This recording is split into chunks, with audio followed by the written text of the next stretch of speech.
my fellow historians. I'm Aziz, with me is Ashea, and this is Valar Rereadis, where we look for the foreshadowing we missed, new depth in the world building, a better understanding of the plot lines, greater familiarity with the characters, and more fun than you can fit in all 7 hells.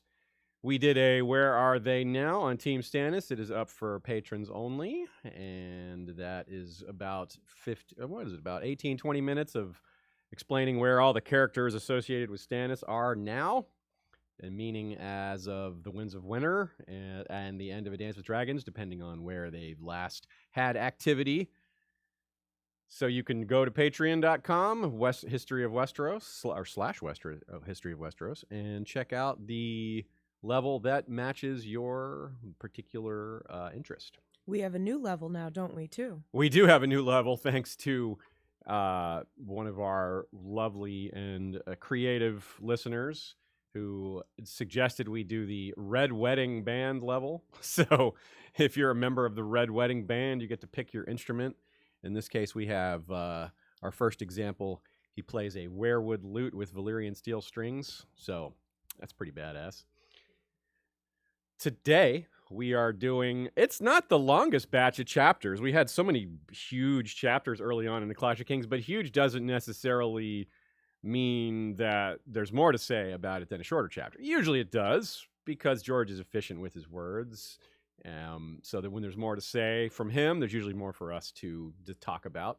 But in a very interesting and poignant example of how different this can be and how chapter lengths don't always translate to a certain amount of analysis. Well, Bran IV and Tyrion 7 are our first 2 chapters today, and they are exactly the same length. And when I say exactly the same length, I mean they are 24 minutes, 9 seconds, both of them, in audiobook length. But we have way more to say about Bran IV than we do about Tyrion 7. And not that we don't have a lot to say about Tyrion 7.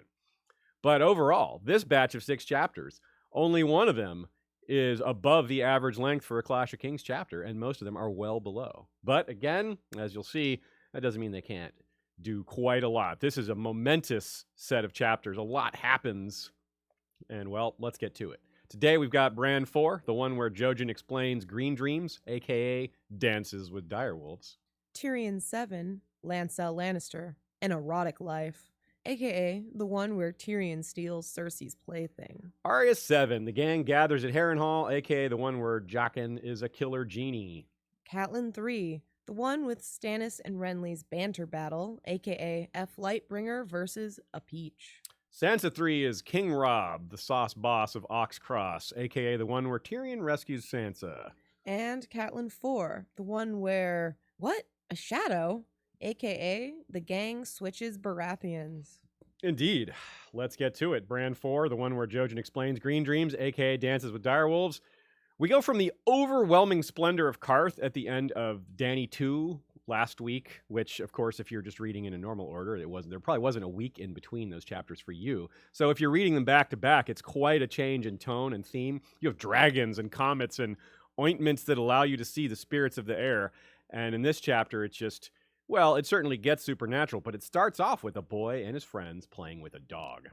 Quote, Mira moved in a wary circle, her net dangling loose in her left hand, the slender, 3-pronged frog spear poised in her right. But then the dog remembers that he's a wolf, and his angry brother shows up, and things get serious, as if to say, boy and his dog stories are nice and all, and we need some happy moments, but don't forget that this is a song of ice and fire. But then it is happy again, because naked Hodor comes in and waves the wolves off, and that's kind of funny. And this is a moment where we should take a second to talk about TV, not to talk about what it did, but what it didn't do. And we know this from watching the show, but it's even more apparent when you hear Dave and Dan comment on it, and that they didn't really want to appeal to people who were interested in fantasy. They intentionally cut a lot of that out, which we know from watching it. They definitely cut a lot of out, especially the direwolf stuff. That was one of the major ones. So this is one of the things that the books are going to get far deeper in, and we know that the way the show ended, one of the many differences is going to be that the books are going to have a lot more magic and supernatural stuff. And in fact, this batch of chapters is a good example of that. We have things like Renly's assassination. We have Jaqen using some forms of magic in his assassinations. And then, of course, we have the Bran stuff, which is full of green dreaming and skin changing and, well, explaining how some of this works. So not only the TV show not have it, they barely explained how it works. So why would they explain how it works if they're not even going to have it? So Jojen prods Bran quite a lot about his dreams. And even though Bran clearly isn't that interested in talking about it, Jojen pushes him. And it's interesting, we see how the wolves, particularly Summer, being Bran's wolf directly, picks up his emotions. And it's a mixing of the supernatural and the way dogs actually do behave. Dogs really do mirror their master's emotions. When the human gets scared or angry, a lot of times the dog picks up on that and realizes where it's focused. It's a very interesting connection that humans and canines can have. So George is playing on the natural elements here while adding the supernatural. He builds some camaraderie with Jojen. Bran and Jojen do rather Jojen builds it with Bran, to be more accurate, by telling him about his dreams and how he had very similar dreams and how he was sick when he was a kid and how that's clearly how part of what enabled the three-eyed crow to come to them in the first place. This also touches on ancient symbolism, ancient myth-making with Odin, who gave an eye for wisdom. Now you have Bloodraven, who gave an eye for wisdom. Indirectly, he, of course, lost the eye in battle. He didn't say, hey, I'm going to pluck this eye out and gain wisdom. It wasn't intentional, but the symbolism still maintains, even though the structure is a little different. And instead of, now George is playing with that idea a bit. Instead of just losing an eye, you have other forms of physical reduction or some sort of physical suffering or ailment in order to parallel or mirror the idea of losing an eye. And that's a big, big rabbit hole that we're going to continue to talk about over the course of many more Bran chapters.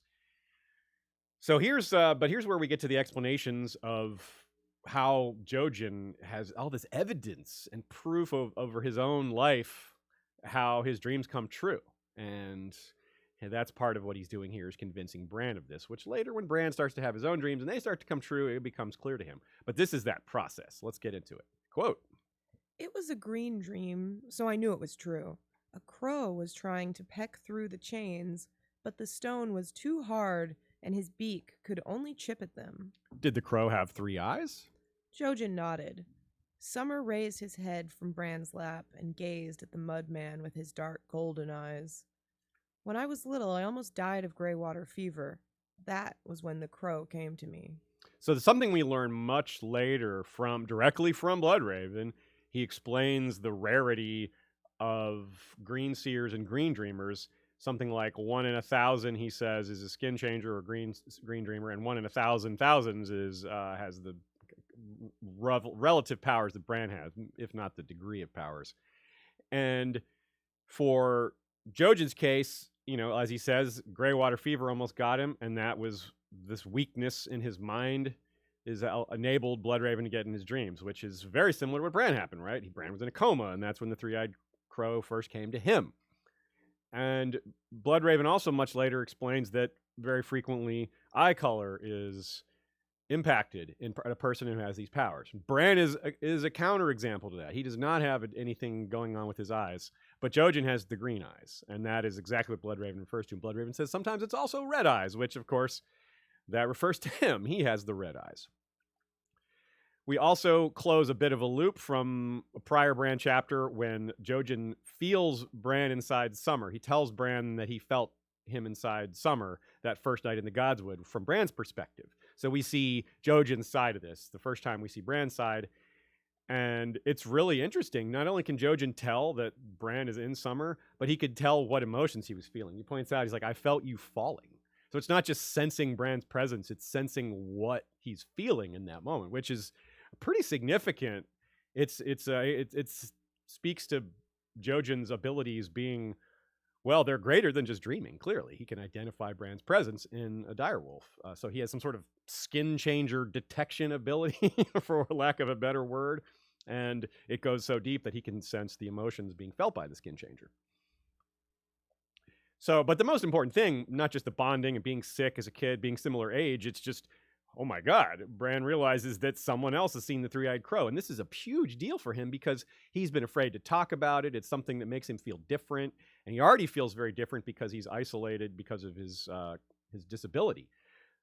So this is Jojen trying to restore a lot of his confidence and tell him he's a special being. And, yes, he's crippled, but he has abilities far beyond almost everybody else who's ever existed and ever will. And, well, here's a quote. "You are the winged wolf, Bran," said Jojen.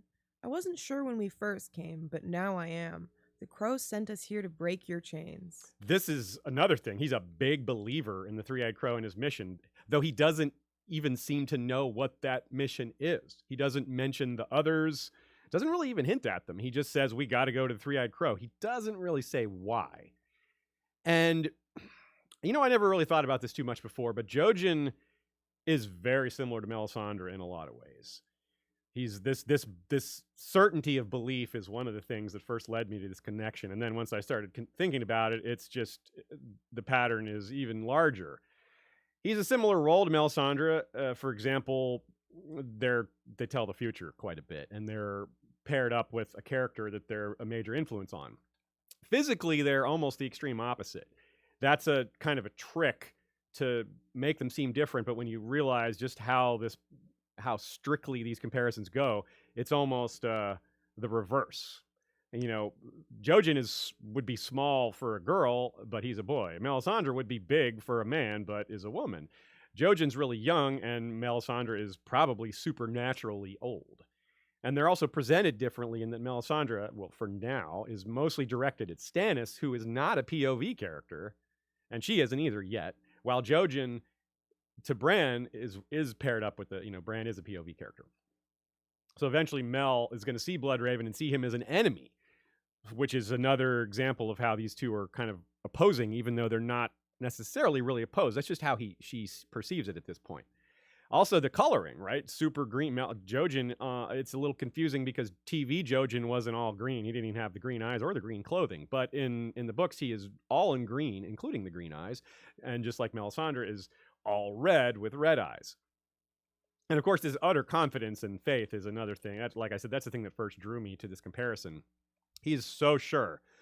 He is 100% confident, and he does, and not just in his mission, but in his destiny, in his life.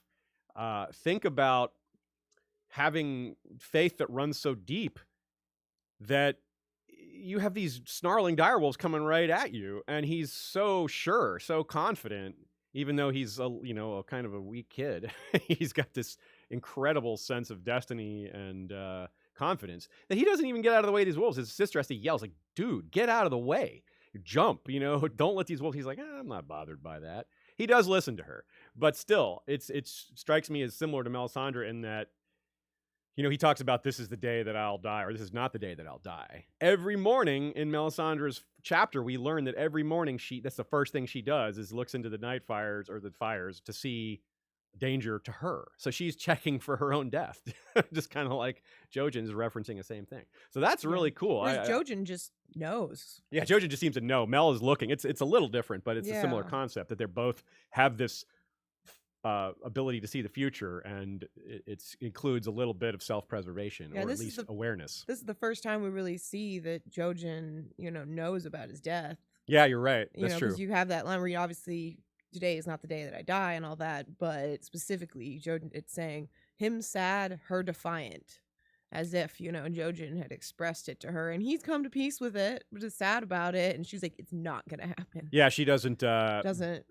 put stock into it completely. Doesn't think it has to happen. Yeah, and that's a great point, because I think it leans into when Jojen says they always come true. Yeah. And Mira says they sometimes come true. And I think that might be at the heart of that disagreement, is Mira doesn't want to accept that.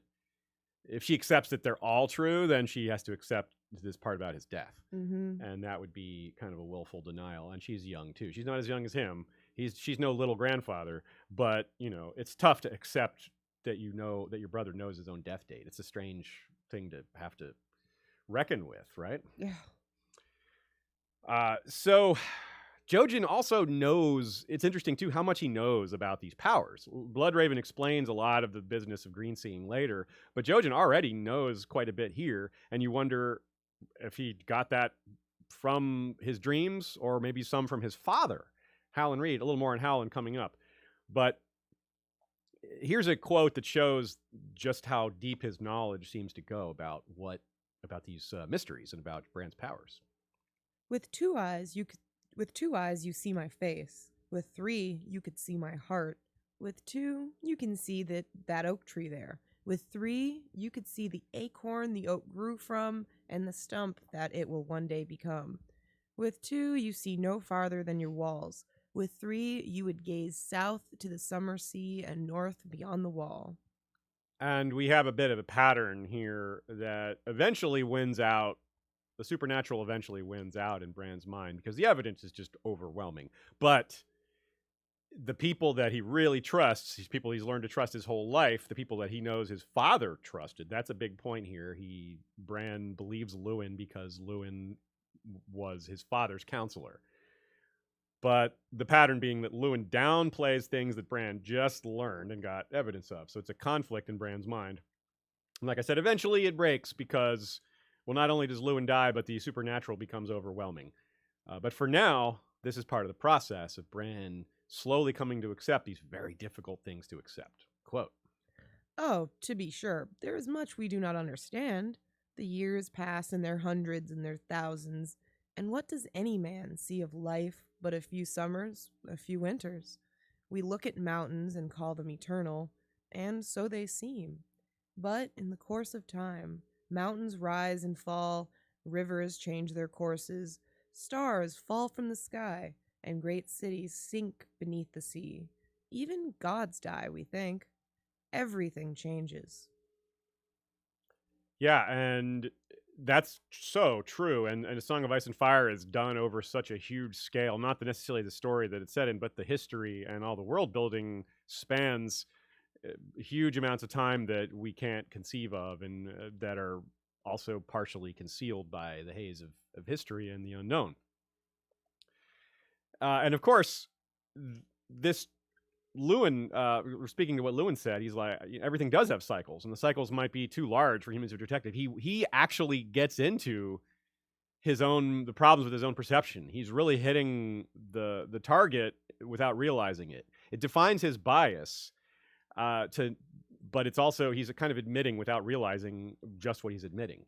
That yes, even gods can die, maybe, and with these cycles of magic, which is perhaps the most relevant cycle to discuss here. Yeah, he says, well, magic is dying, magic is gone. But then he mentions these cycles that could be huge. He's like, well, why do you think how can you say that magic is dead if you also admit that these cycles can play out over centuries? Maybe this is just a down point. And in fact, it's not. It's a coming back point. What it really is the end of a down point. Yeah, I mean, and I think that also speaks to what Luwin expressed as his own disappointment. Yeah. Not wanting to get his hopes up again. He wishes he was living during a time of wonders. Yeah, I do think there's an element of that, he had this sense of imagination and wonder and hope, and no, it wasn't real. It was snuffed out by the Citadel in this world where they're trying to create to paint a world that isn't accurate. It's interesting that these scientists types, that's the closest modern real world parallel we have to them besides scholars. They're scholars, scientists, whatever. It's not. They know magic was real. They know, so they can't really deny that it was real. But for some reason, they prefer a world without it because it gives them more power. Or maybe not because, but that is a fact. It does give them more power, whether that's what they care about or not. Certainly, some of them would. Anyway, but it's the symbolism here is really major because what's holding back Luwin is his maesterly education quite a bit. That's a big part of it. And so symbolically, it's his chain that's holding him back. And likewise, that's how the chain is portrayed for Bran. It's a stone chain holding him down, quote, "I dreamed of a winged wolf bound to earth with gray stone chains." Gray stone chains. Gray. The gray is the color of the maesters, the gray rats, the gray sheep. That is frequently how they are described. And basically, in order for Bran to fly and to be the winged wolf and to be the green seer that he is, he's got to stop listening to Lewin. He's got to believe. He needs to have this leap of faith. He has to not be rational in ways like this, because the world around him is not rational. Rationality makes sense in our world because we do live in a mostly rational world. We don't have people casting spells. We don't have prophetic dreams. Well, not that I know of.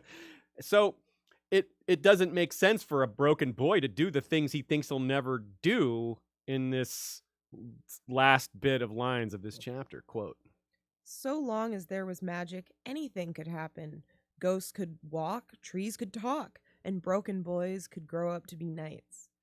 But there isn't," he said aloud in the darkness of his bed. "There's no magic, and the stories are just stories. And he would never walk, nor fly, nor be a knight." Wrong. Those are exactly the kinds of truths that do not apply to him. Those are true. Those things are true for most boys, for most girls, for most men and women. But Bran is different. He is an exception, and this era that he's living in is also an exception. So this is the kind of thinking holding back Lewin. His chain is holding him back, and by extension, it's holding back Bran because Bran trusts Lewin. Ghosts are walking. That's what it says. Ghosts could walk, trees could talk, broken boys could grow up to be knights, but there isn't. But ghosts are walking. Trees are talking. He's already walked and flown in A Dance with Dragons. Hodor may never literally be knighted per se, but fighting with Bran in control, that's close enough. I don't think he has to actually be knighted for that foreshadowing to come to bear.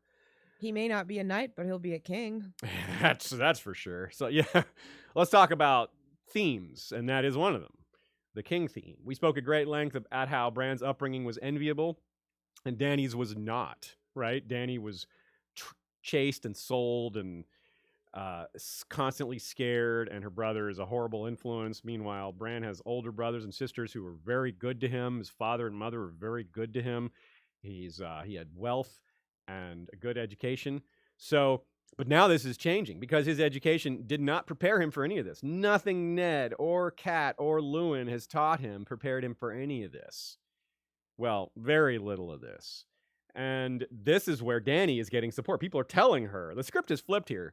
Dany did something far too real and visible to be doubted, and the world around her is completely backing her up. They're like, yeah, Mother of Dragons. They're throwing parties for her. The most fancy city in the world has this huge hero's rock star welcome for her. She's a child of destiny, and everything around her is confirming that.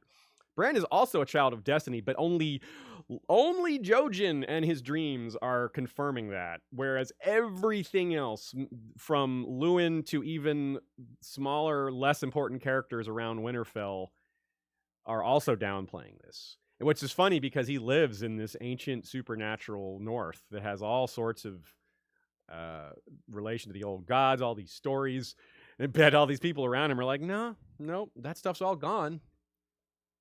So it's really neat. He's a crippled boy in a world like Westeros, so that makes him an object of pity, who many of his own people would rather forget about. While Dany is this object of extreme desire. She's attractive and marriageable. If you're a dude with ambition, you have that's what Zaro wants. Even though Zaro is not into women, he sees that aspect of her, and it makes him hungry and makes him salivate. He's like, "Ooh, I could marry her and get a dragon, and this could all be mine." No one's out here trying to marry Bran and take his powers or, abscond with his abilities or make use of him through ambition, unless you count Bloodraven. But Bloodraven seems to have non-personal ambitions here. Now, compare the whisperings of the Northern Warriors at the Harvest Feast and comments like, "I'd sooner be dead," to what Dany gets at Karth. They're literally throwing wealth and support at her, telling her how special she is, and Bran is being told the opposite. So it's really cool.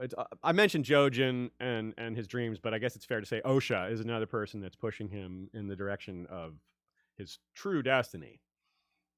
At the start of this book, Dany has emerged from an ordeal of hunger and exposure in hostile terrain. To deepen this parallel, that's where Bran's going at the end of this book. Now, he won't be in the desert.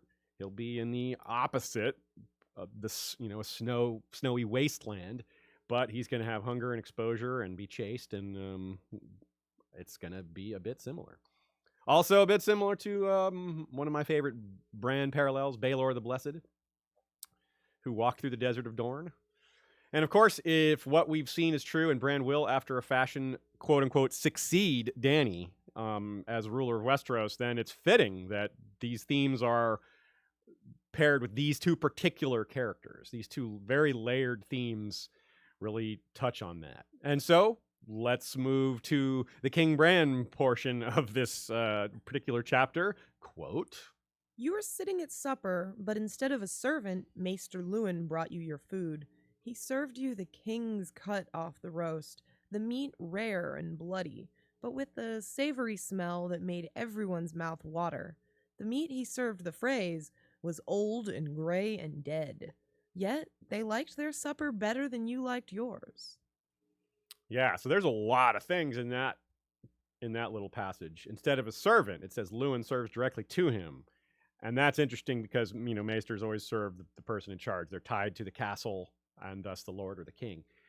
And it doesn't seem Bran is happy as king. He's also not happy about this news. This is some Red Wedding foreshadowing, roughly.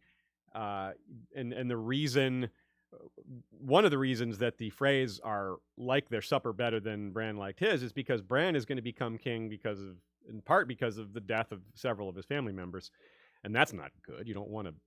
Most people don't want to move up in the world because of the deaths of their family members. But as we've seen, these two Walders are quite okay with that. In fact, they kind of openly discuss it happily until Luwin is just like, "You awful kids, shut up."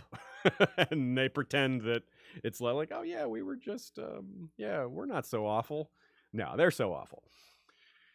So later up too, and Bran is going to think of this line. He's going to think they like their supper better than yours in his next chapter when news of, I believe, Steveron Frey's death comes. And they specifically talk about the succession ladder.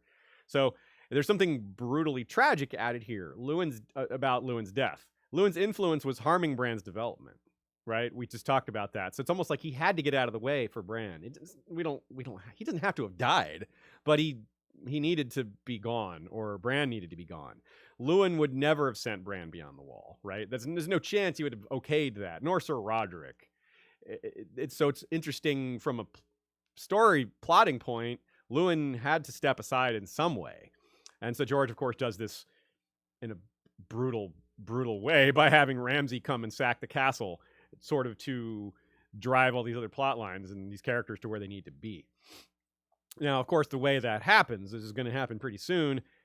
It's a bit alluded to in this chapter because it's talked about that Sir Roderick is gone. He's off to go deal with the Hornwood situation, and this is where we get confirmation that of Lady Hornwood's death and her eating her fingers, which is said that she was hungry. That's the suggestion, but as we know later from Theon's chapter, she probably bit her fingers off because Ramsay flayed them, and the pain is so severe that you'd rather not have the finger than suffer the pain of it being skinless. That is precisely Theon's thoughts in his first Dance with Dragons chapter, and it's pretty awful. That's a circle maybe we didn't need to have closed, but we did, so let's close it. And of course, it's mentioned that Roderick is almost as mad at Manderley for seizing the Hornwood Castle, in his words, to prevent the Boltons from seizing it. Now, of course, Manderley versus Bolton is far from over. In A Dance with Dragons, of course, Manderley is openly hostile towards the Freys and, by extension, a bit towards the Boltons. And it's the first time, Theon notes that it's the first time he notes that Roose Bolton shows a bit of fear when he sees the Freys and Manderley's kind of going at it. But more on that later. Oh, yeah, I think it's so interesting that Sir Roderick is so upset with the Manderleys because he's so wrong. Yeah. Ultimately, they really needed to try to do anything to help. It seemed like they had maybe Wyman there is some ambition in play. Yeah, but there definitely is a lot of ambition in play, but still, if Sir Roderick only knew. Yeah, I agree. That's what I'm saying. I think Manderley probably has a better idea of who Ramsay at this point, Ramsay Snow is at this point. They just, a couple chapters ago, they're like, we hardly know who this guy is. But it seems like Wyman has a better idea. So yeah, I totally agree with you. And Roderick being away, of course, is part of what opens the door for Theon and the Ironborn, which opens the door for Ramsay. So it's all, we see all these very important plot elements come together. We have this long stretch of Bran kind of existing at Winterfell and learning and growing and kind of coming to grips with who he is now. And then it's all just going to be very sudden that he's no longer in one place. Joe Buckley agrees with our curiosity about Mira and not being in denial about Jojen's insistence about his death. So that's another person backing this theory. I think a lot of us see it that way. I think that's kind of perhaps the most popular view of the situation in the fandom right now. Yeah, I mean, it's just 4 words, but I think it says so much. Him sad, her defiant. Yes, you're right. It's very efficient 4 words. It says so much. It's also... Joe also weighs in on Lewin's backstory. It makes him more endearing, even though he's wrong.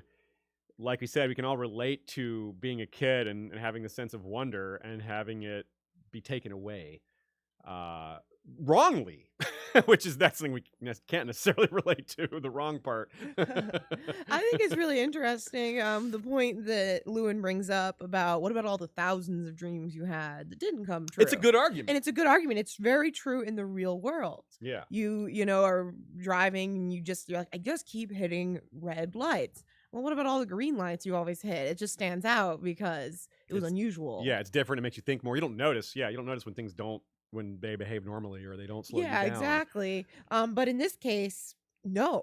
There actually is something very unusual going on. Yeah, very unusual. So Bran also thinks that Jon's at the Wall, and Joe Buckley wonders if they're ever informed about the Great Ranging. I don't recall them ever getting informed about it, perhaps before Winterfell is sacked. But yeah, so I don't think they ever hear about that. But Bran certainly goes north and learns more things about what's up with Jon. But that's much later. Jaded Redhead says Bran considers how Mira and Jojen never treat him like a child, in contrast to Dany's last chapter when she complains that Jorah seems to always treat her like a child. Excellent catch. Didn't catch that myself, and it certainly adds another layer to this Bran-Dany comparison, which I think is a really cool comparison that we're finding a lot more matches for throughout this reread that I think a lot of the fandom, certainly myself, was unaware of prior to the show ending, and seeing the reasons to look for these things. Comment from David Howlett. Given the fact that the respective ages of the two are slightly tricky to pin down, it's interesting to consider that Lewin and Marwyn could have entered the Citadel around the same time and hence may well have studied together. And Marwyn just never bowed to... I guess he was a little more incorrigible. He didn't listen. He was like, nah, y'all are wrong. There's magic out there, and I'm going to prove it. And certainly Marwyn is anything but unconfident about this. And, of course, there's so much evidence he's right. We don't even need to get into that. Of course he's right. So some people have asked about the whole Greywater Watch thing, the castle, and that it moves and that they can't send ravens there. I honestly don't know what to make of that. I mean, a floating castle, it's probably small. It probably moves in the sense of it doesn't move very much. I always kind of, as much as I could picture it, like, you know how there's giant, critters and creatures and turtles and such? Yeah. I like to picture it as if it's built on like a creature that actually moves. I don't think that's what it is, but that is kind of what I imagine deep down. That works for me. Like I just picture it all on the like a giant turtle. Yeah, giant turtle. That's funny. But like it would be a lizard lion, which doesn't make sense. Again, I don't think there's any creature that it would be. Yeah. But in terms of moving, it's a very fantastic, type of element. I think to have something built on the back of, a living creature. So I wondered, I kind of am a little doubtful that we'll actually ever see it, though, to get, like, an explanation for what the deal is. I'm a little dubious that we'll see it on screen. Yeah, I have 2 things here. One, Jaded Redhead says it's possible that only the path to it moves, which is great. Oh. And the other thing I wanted to point out would mean the ravens would be able to find it. But still, it's a good point. Yeah, okay. So the other thing I wanted to bring up was something that Brian E., pointed out to us ages ago. That was the first person that pointed out to me. I can't believe I never noticed it. That this is Howland's Moving Castle, as in Howl's Moving Castle. What's that from? Howl's Moving Castle? Yeah. That's an anime film, Studio Ghibli. Oh, okay. And so it's very clearly a reference to that. Nice. Like, how could it not be? I guess Anyways, that Brian seems is pretty tight, yeah. every chance Brian has to remind us of that little reference he does. So shout out to him. I think that's a great call. Whether that means that there really isn't much meaning to us ever seeing Greywater Watch or not, I don't know. Now, we don't expect to see Greywater Watch, but we do expect to see Howland Reed, and there is a really good clue here. And this is one that I've been thinking about since the early days, and I mean like when I first started reading the series, 2001, 2002. It's long been wondered what exactly Howland Reed did to save Ned from Arthur Dayne. The show had Howland Reed sneak up on Arthur and stab him in the back, which it might just be that simple. I'm not going to argue against that. I think it's probably a little different than that. The options range from Howland doing something supernatural like warging Arthur Dayne, not permanently, but just enough to stun him for a second so that Ned has a chance. That seems a little too much for me. I don't think there's enough evidence that Howland has that kind of power. But the net, that's where I think this is where personally, I think this is the best explanation. And it comes up in this chapter. And because, of course, the net fighting with the direwolf is how we open the chapter. Now, Ned says, Arthur would have killed me if not for Howland Reed. It doesn't explain why. So something happens. There's also a possibility that it's that Howland gets them to talk. That seems even less likely than the warging thing. But I think that using the net is entirely possible. And we get to tie Arthur up. And that's sort of alluded to here in how we see Bran asks, who taught you to fight? Like, did your master at arms teach you that? And they say, we don't have a master at arms. My father taught me to fight with a net. So, yeah. So I think there's a strong chance that is our answer, that Arthur Dayne was going to take out Ned, but he got netted. And that was all the difference. A couple of comments from y'all here. It looks like people point out Crannigs are literally man-made floating islands. Bronwyn Holler and Leaf Underhill point out that raft houses move in a bog. Okay, so this is some very good real-world explanation. I maybe could have done some more research and learned this, but I apparently never have. So that's cool. I didn't know that a Crannig was a man-made floating island. That's the definition of a Crannig? Yeah. Oh. I did not know that either, so I thought that was interesting. All right, that was a blind spot in our knowledge. It's a partially or entirely artificial island. Okay, very cool. So that's neat. We have a contrast here, nice catch by a couple of y'all, that Luwin is described as hopelessly untidy, which is a complete opposite of Pycelle, who Tyrion noticed that he's extremely organized. So, yeah. You wonder if Luwin had different teachers that he would have, maybe come out a little differently. Stefan B. points out Summer's anger is a metaphor for how we cannot always control our anger and or be rational. And Hodor represents how we can deal with that. Help from others. Yeah, it's really neat that Summer gets so angry because Bran is getting angry at being confronted with who he is and what that means about his future and not just what it means what he is. It means what he isn't, because it reminds him he's not going to be a knight and all these other things. But that is very poignant. Good comment by Stefan B. there. Our last little bit to deal with here for this chapter is wondering for a moment why Green Dreamers and Green Seers have these frailties and how that's relevant and how that may apply to other characters. There's a long-standing theory that Euron was touched when he was young as well. We don't know what frailty he may have had that would have opened him up to this. Maybe it's not necessary for him to have a frailty. Maybe that's just common, not a requirement. But pretty much all the examples we have you give that. I think it's an interesting point here by River Missoula, who brings up, in the real world, that nearly dying is the first step to becoming a shaman. And that people having those sorts of experiences often makes them opened up, etc. Near-death experiences or big heavy trips or whatever. yeah. But and I also think it speaks to the idea that we have in the real world as well, that when you lose one sense or one ability, that something else is heightened. That's a very good point. Yeah, that's a very good in a point. magical way. We have it here, but I mean, yeah, That's very true. Yeah, when someone loses their eyesight, they very often their smell and sense of hearing and all that gets much stronger. yeah. So partly if just due to you, practice, you use it yeah. more. You know. So it isn't a 1-to-1 translation here. It's not like, oh, Bloodraven lost an eye, so now he can do this, or Bran had this near-death experience and can't walk. But I still think it speaks to these beliefs we have in the real world. Yeah, you're right. It's the same kind of thing that George is playing with the dog relationship. He has this. You have humans and dogs have these real strong relationship, but George adds a supernatural element to it. I think that's the same pattern that you've just pointed to here, and you and River Missoula have pointed to here. You have characters like Bran and Jojen nearly dying in their dreams, Bloodraven comes to them. So instead of them having this personal transformation from a near-death experience, it's boosted by a third party with 3 eyes using magic. That is very cool.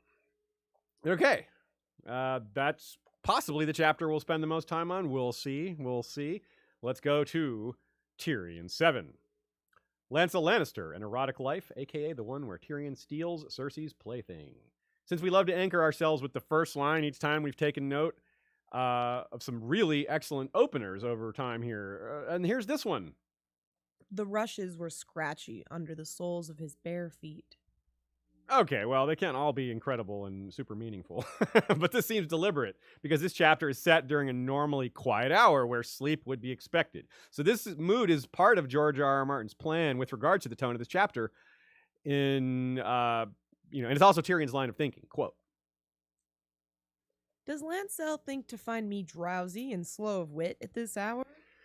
As we see from Tyrion's actual first chapter in A Game of Thrones, he's reading all night constantly. This is normal for him. We already know he's accustomed to operating without much sleep, so this is not a great plan of Lancel's. Well, it's probably Cersei's plan, really. Many people look at his stature and assume he's weak, but just like we talked about with Bran, yeah, his stature is not a great help to him in life, but that is part of why he's got such a strong mind. It's a thing very well described in Jon and Tyrion's chapter back when he says, why do you read so much? And he's like, well. So this chapter shows that really well. Tyrion just absolutely dismantles Lancel here, and it's a joy to watch because you like seeing people do things they're good at really well. It's fun to see expertise and skill in action, especially when it feels kind of righteous, because what Lancel and Cersei are doing here is pretty dirty. Not that Tyrion doesn't do some dirty things too, but obviously most of us tend to root for Tyrion over Cersei, even if not exclusively 100% of the time. So, and then part of that is the framing of this chapter. Not only is he setting the tone with the grogginess and the late night aspects, but frankly, more of us we're more like Tyrion than Lancel. Most of us are more likely to be up late in bed with a book than to be in bed with a rich, ultra hot person at age 16. Speak for right? yourself. Okay, well, some of us are cooler than others, but he's written for us to hate him. He's written in a way that we're supposed to hate him, though not without some depth, because Tyrion feels pity for him, and we're supposed to realize that Tyrion's pity is well placed because he is a 16-year-old kid caught in between two power players manipulating him, and he doesn't have much idea what's going on. He thinks he does. He's got this youthful confidence, partly born from his incredible birth circumstances and life situation. But of course, if you're trying to feel bad for him, it's easier the second time around. The first time around, maybe even Tyrion's pity isn't enough to send you in that direction. But knowing where Lancel is going, I don't know. I think I felt better. I felt worse from when I first discovered him. Oh, yeah? Yeah. Okay. I don't know. As I discovered him get into religion and just keep messing things up, less sympathy for him. Okay. Tyrion thinks he won't live out the year, which is wrong, but he will be a very, very different person by the end of the year. Both bad. He is Lord Derry, but he's already given that up. He was married to Gatehouse Amy, but he already gave her up. He walked with Cersei on her walk of atonement. So this is it very much comes full circle. Of course, he wasn't naked. He was one of the marching with the warrior's sons. And of course, marching with the warrior's sons is the all you need to know about why he's no longer Lord Derry or married to Gatehouse Amy, because, he had to, forsake those claims, his lordship, to join the warrior's sons. So, like you said, Ashea, his religion, it's very interesting how much, and this is something I never really thought about until this particular reread, he has a lot in common with Aeron Damphair.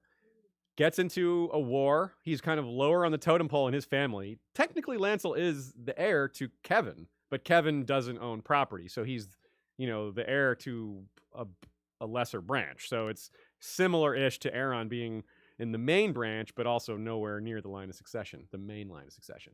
So Aeron started off as this cocky kid who, would talk big and, get into bets and things like that, and wasn't devout and just kind of doing his thing.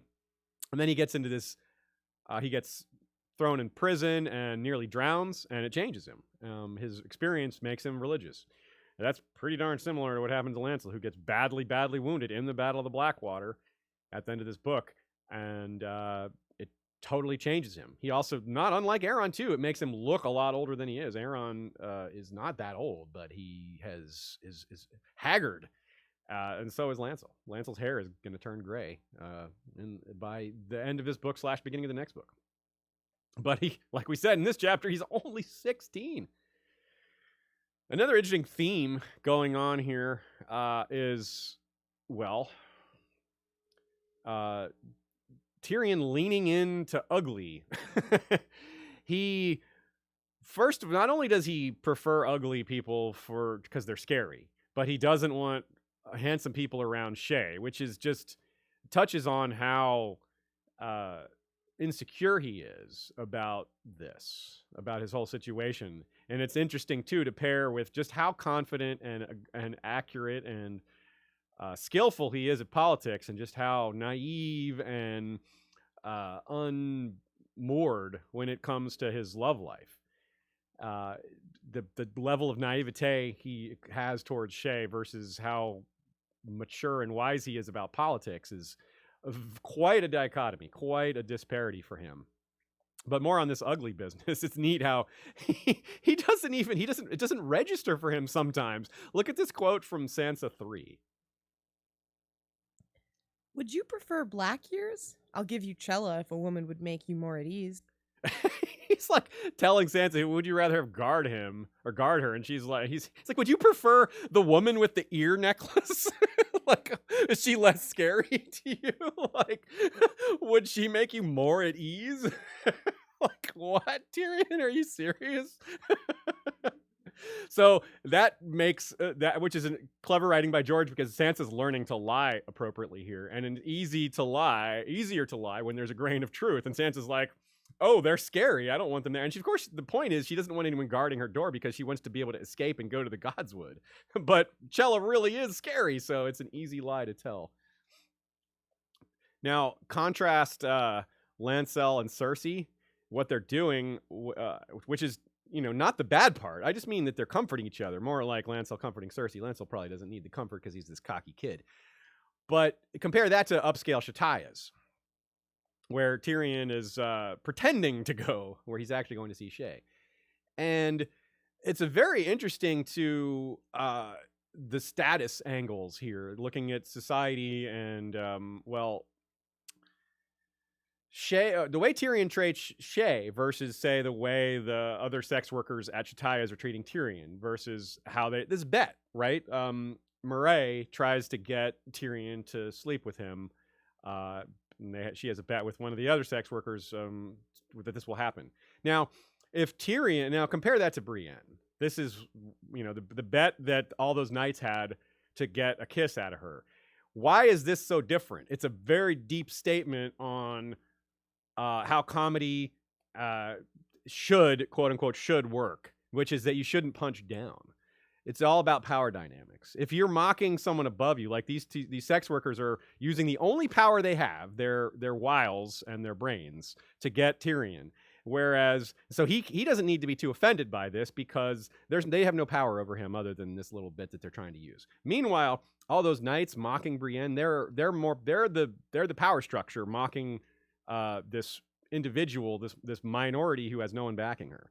So it's a lot thus you can see where the cruelty angle is much different. It's not cruel for them to have this bet about Tyrion, even though it might make him feel a little awkward. It's a big difference to a bunch of people punching down on someone who isn't part of the club, like in Brienne's case.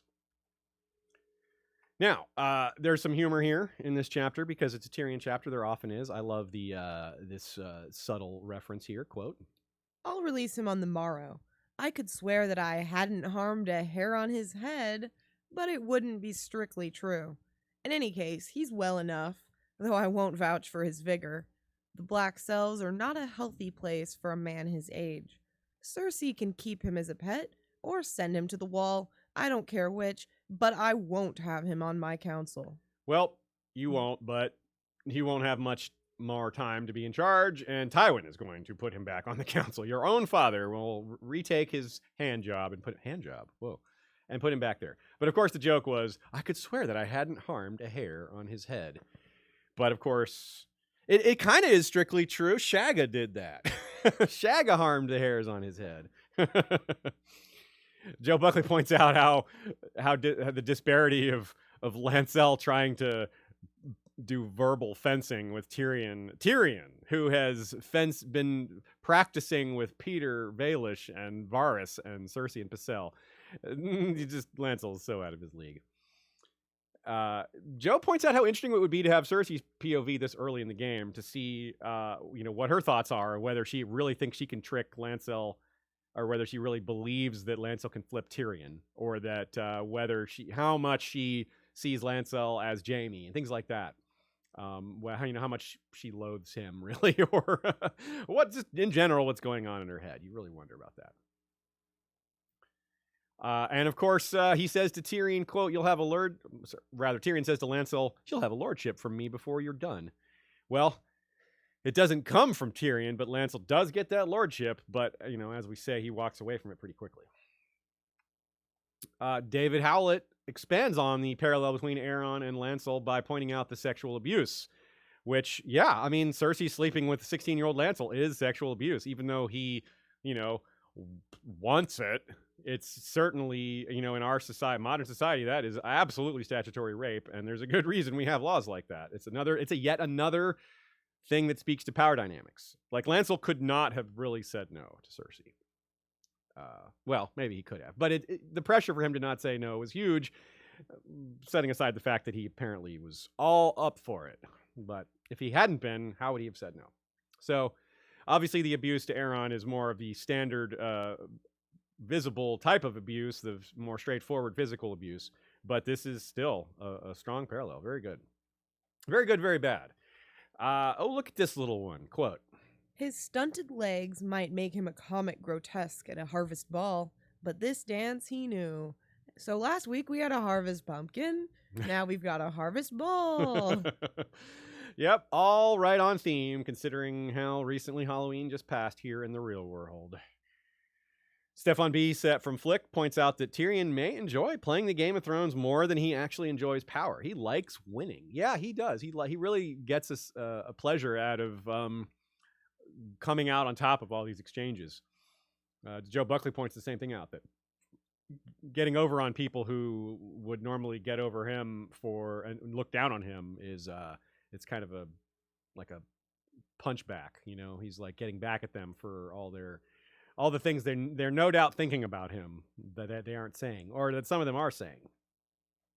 Another quick comment here. Tyrion thinks about how quickly Cersei recovered from the dosing he gave her. He says he's not too surprised because she is, after all, Jaime's twin, which implies that Jaime is a quick healer, tough and strong, but we pretty much knew that. Of course, not tough and strong enough to regrow a hand. But, he's not Targaryen. He doesn't have part lizard blood. All right, that is all for Tyrion 7. You can see how much quicker we got through Tyrion 7 is an important chapter, but Bran 5, or was that Bran 4? Bran 4, yeah. was more has so many more themes and supernatural things to talk about. So let's go to Area 57, Area 51. No, Arya 7. You were just thinking of Arya after all that lizard talk. Good point. The gang gathers at Harrenhal, aka the one where Jaqen is a killer genie. Genies are known by a trope that basically goes, set them free from their prison, usually a lamp, and they grant 3 wishes. Here, well, they're death wishes. They weren't in a lamp, but they were burning. Well, Jaqen, there were 3 of them in there, 3 dudes. But really, it's just the one giving the wishes. Still, George even plays with this trope to the point where he borrows the standard genie inversion foil, where you use a wish to wish for more wishes. Arya later tries to wish for several deaths with the weasel soup incident, and well, she gets it, and she turns it around by, I've never seen a genie, someone say to a genie, for my 3rd wish, I wish you were dead, genie.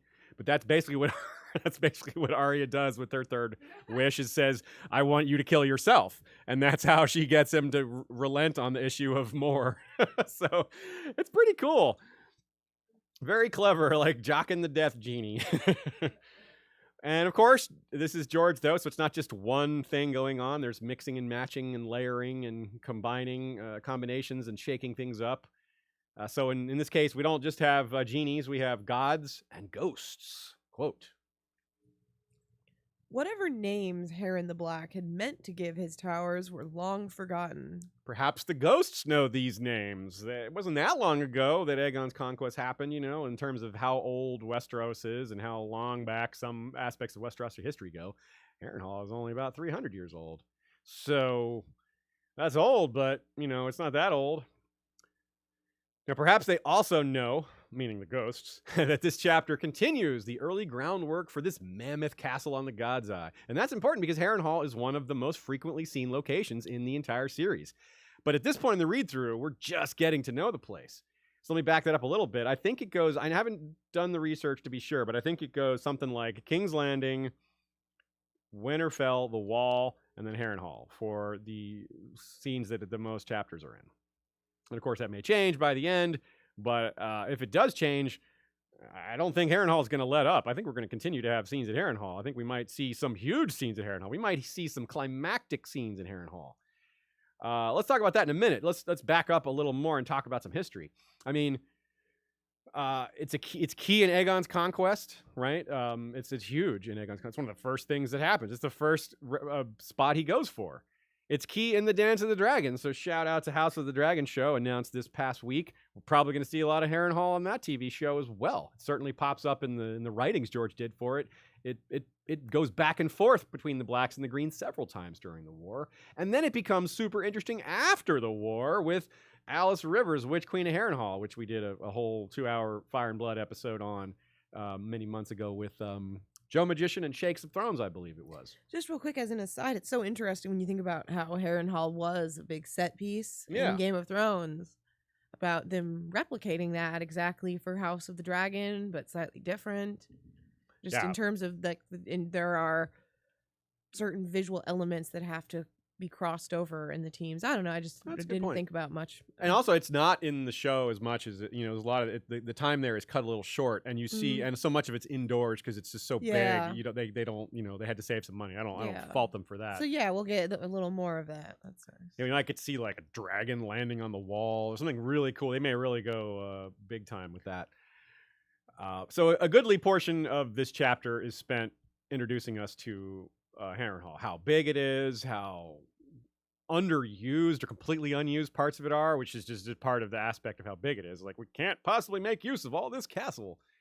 And much more of it's going to be described later. I didn't even mention Daemon Targaryen's scoring of the Heart Tree during the Dance of the Dragons. And the Heart Tree itself we won't see till a little later. But the Harrenhal Heart Tree is frightening.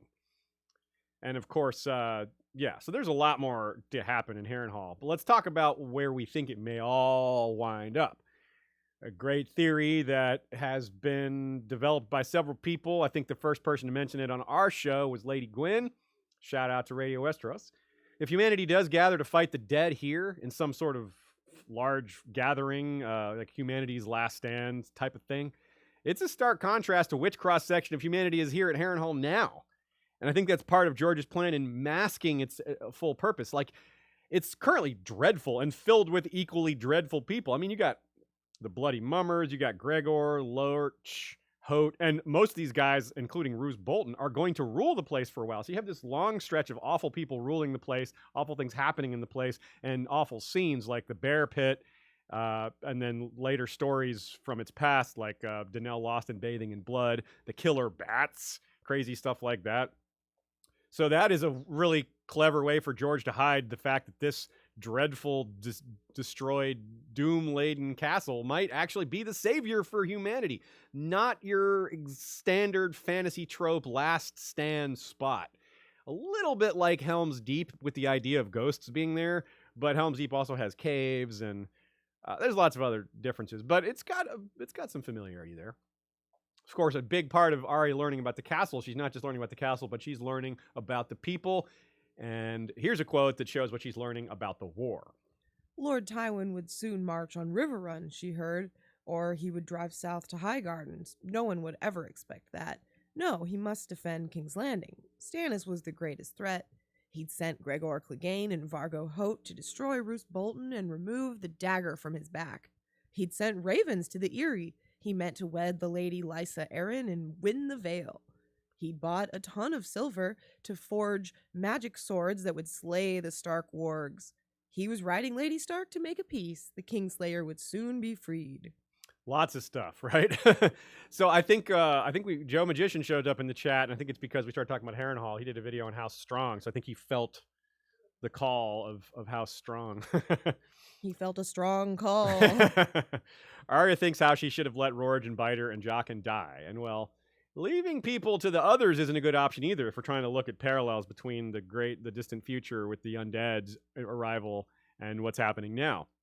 Of course, what I mean by that should be straightforward enough. You don't want bodies left behind for the others to raise. Just a new soldier for them. But Jaqen also believes he owes her for this.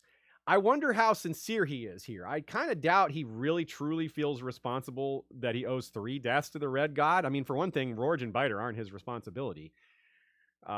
He doesn't owe the Red God for their lives, but maybe he's got his, I mean, he certainly has his reasons. It might be part of it might be his recruitment drive for Arya, but maybe he does have some interesting beliefs about the way the gods work. And well, a little more on that later. Only death may pay for life. That is a major, major theme for all of A Song of Ice and Fire. It's already big for Daenerys. We're about to have, in this episode, the Shadow Baby. And, of course, that seems to be part of Stannis' life force being drawn off to make this monstrosity, this baby, this Shadow Killer. And, of course, it doesn't stop there with the Shadow Babies. Davos and others around Stannis and Mel will learn this lesson the hard way with the offerings to R'hllor in terms of people. And now Arya is in this club, this Red God club too. Quote, "The Red God has his due, sweet girl, and only death may pay for life. This girl took 3 that were his. This girl must give 3 in their places. Speak the names, and a man will do the rest." Yeah, it's interesting the relating that to the concept of I've totally lost my place here. Relating that to the concept of whether Jaqen is truly into worshiping R'hllor. You wonder if George pivoted on this, whether originally he was going to have the House of Black and White be associated more directly with R'hllor or with the Red God, and because this whole death may pay for life stuff, it feels like it could be related to the Faceless Man ethos. But George even Jaqen's look, his hair, his coloring, red and white hair, so that's really interesting. I wonder if he just decided to pivot away from that connection and make them a little more unique and have their own, kind of go in their own direction. So you wonder if that was what his original plan was, or if it's just he wants to introduce this all at once, because right along this is paired with the introduction of Melisandre and some of these other concepts, other ways that death may pay for life. And of course, as we see, the House of Black and White, has respect for all the different facets, all the many faces of death. Yeah, The yeah, many you're faced totally god, right. so the red god is just part of the many faced god. So of course he has respect for R'hllor. Yeah, that's a good point. So the idea here's a funny little related quote that is meant to be tongue-in-cheek kind of humor. That Shea, you pulled here. I jumped ahead. You're going to want to go to my cursor here.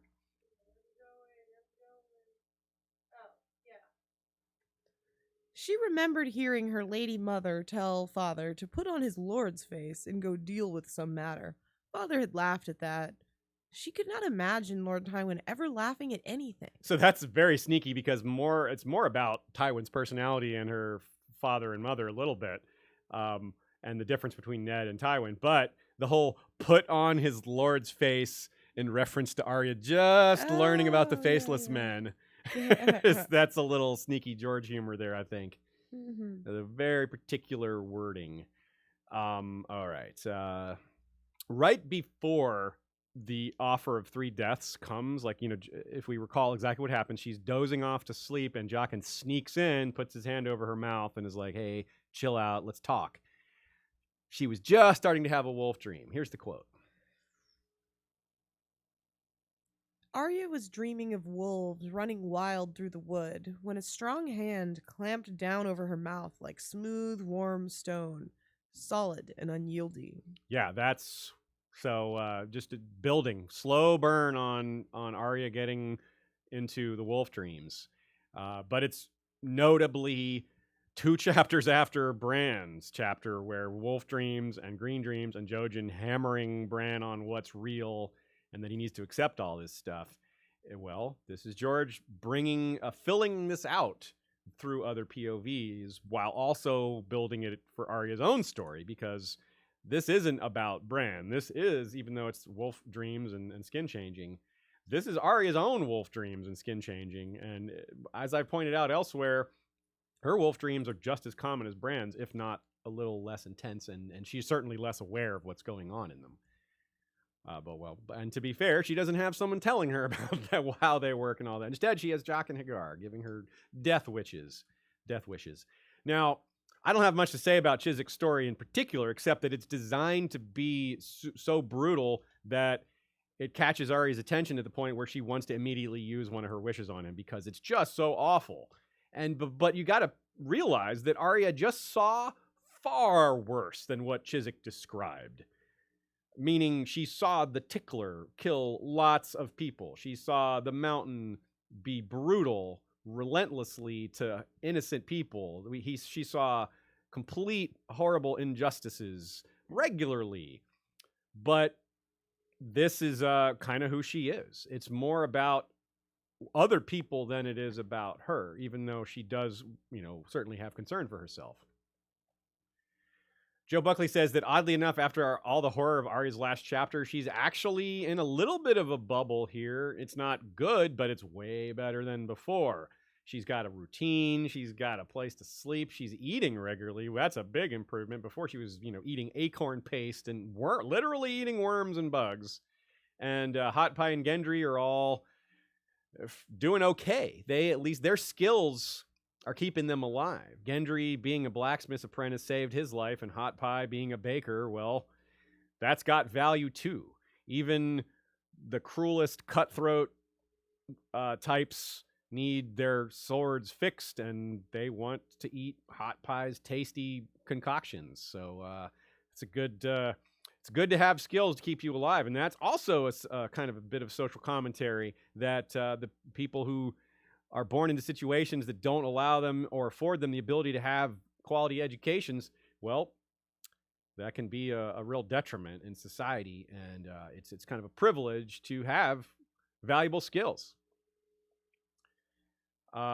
So a little more about Harrenhal. It's just so freaking big. We're gonna, like I said, we'll be talking about that throughout. But I have to give a nod to Joe Buckley's comments here because Joe is writing a book on Castles of Westeros. So he in particular is just super impressed by the fact that it's the gatehouse alone is like 3 times larger than Winterfell. Just the gatehouse. It's so big. The Godswood of Harrenhal is 20 acres.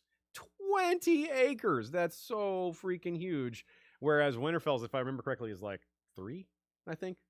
So, Well, I'm sure everyone listening or watching this has seen that Shade Diversity video of Winterfell, where they designed Winterfell, you know. But just think about it. If you haven't seen it, watch it, and if you have seen it, think about that, but 3 times. Like, think about how much bigger Winterfell was than the average castle. It's wild. It really boggles the mind. yeah, one of the points that Shadiversity, I don't know if I'm saying his name right. I think it was probably Shadiversity. Yeah, Shadiversity. Anyway, he points that he brings up is that Winterfell is probably is larger. Or the way George has logistically detailed Winterfell, it needs to be larger than he's described it. And so if that's also true for Harrenhal, then oh man. So great catch by Joe Buckley by relating to the first assassination here. In naming Chiswick, Arya is sort of replicating how the Faceless Man first began, which is making wishes from slaves come true. That is a fantastic catch. Yeah, I think that's great. I don't even have much to say about it. It's just true. It's like a yet more it's just another layer that we didn't see, which just inspires me to constantly be more aware and to continue to be vigilant to look for these things. But also reminds me how important it is to have other people helping us out with this process, whether Joe Buckley, whether y'all listening right now, whether it's y'all on Patreon, whether it's y'all in our Facebook group or Flick groups. This is a group activity. This is a group project. A very poignant quote: "How many monsters does Lord Tywin have?" That Arya thinks about, and that is Tywin in a nutshell. The guy is awful. Like, yeah, he's got some skills, he's got some intelligence, he's got some cunning, but damn, he's brutal. And the people he's willing to employ, like his top men, they're so bad, and they really are. It is true to call them monsters. I mean, some of them, like Gregor, almost literally becomes a monster if he's not one in human skin at first. So bad. More comments from y'all.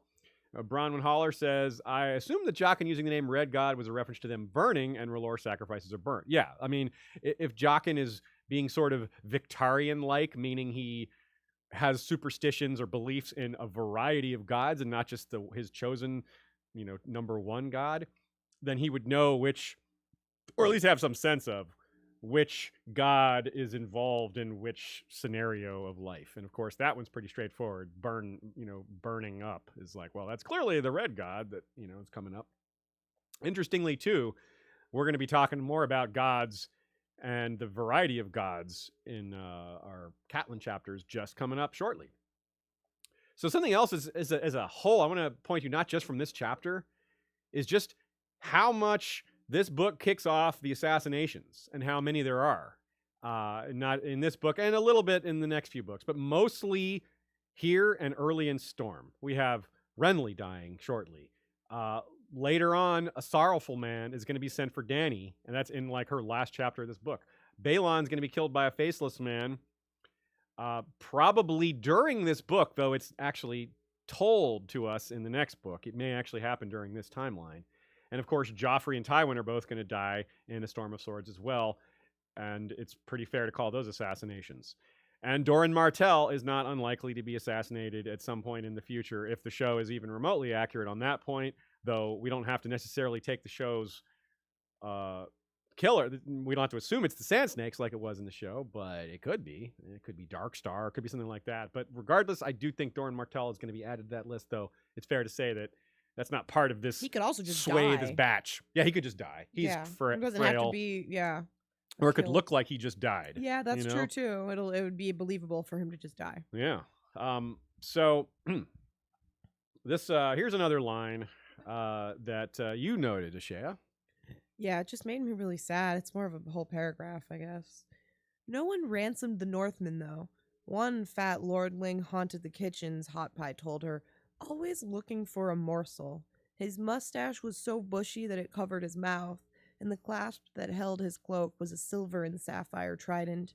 He belonged to Lord Tywin, but the fierce, bearded young man who liked to walk the battlements alone in a black cloak patterned with white suns, had been taken by some hedge knight who meant to get rich off him. Sansa would have known who he was, and the fat one too, but Arya had never taken much interest in titles and sigils. And obviously we see what happens. Yeah, in that's general. really bad. Yeah. Let's break this down. First of all, this is as an aside, one happy part about this is Sansa and Arya are thinking about each other. Arya and Yeah. Sansa. Arya's thinking about Sansa here, and Sansa in her chapter, 2 chapters from now, is going to think about her. But yeah, let's break this down. The fat lordling is Wendell Manderly, or Willis Manderly rather, and Willis is of course going to be set free from Harrenhal, only to be recaptured and returned to Harrenhal, where he is treated to horrible treatment. He's fed Vargo Hoat, and is also is traumatized horribly and collapses at Jaime's feet when he's sent back to White Harbor. And this is who Wyman Manderly described as fierce. Now, in this very notably, Willis is not described as fierce here, but Arya thinks of this other person, this fierce bearded young man who liked to walk the battlements alone in a black cloak patterned with white suns. That is Harrenhal Karstark.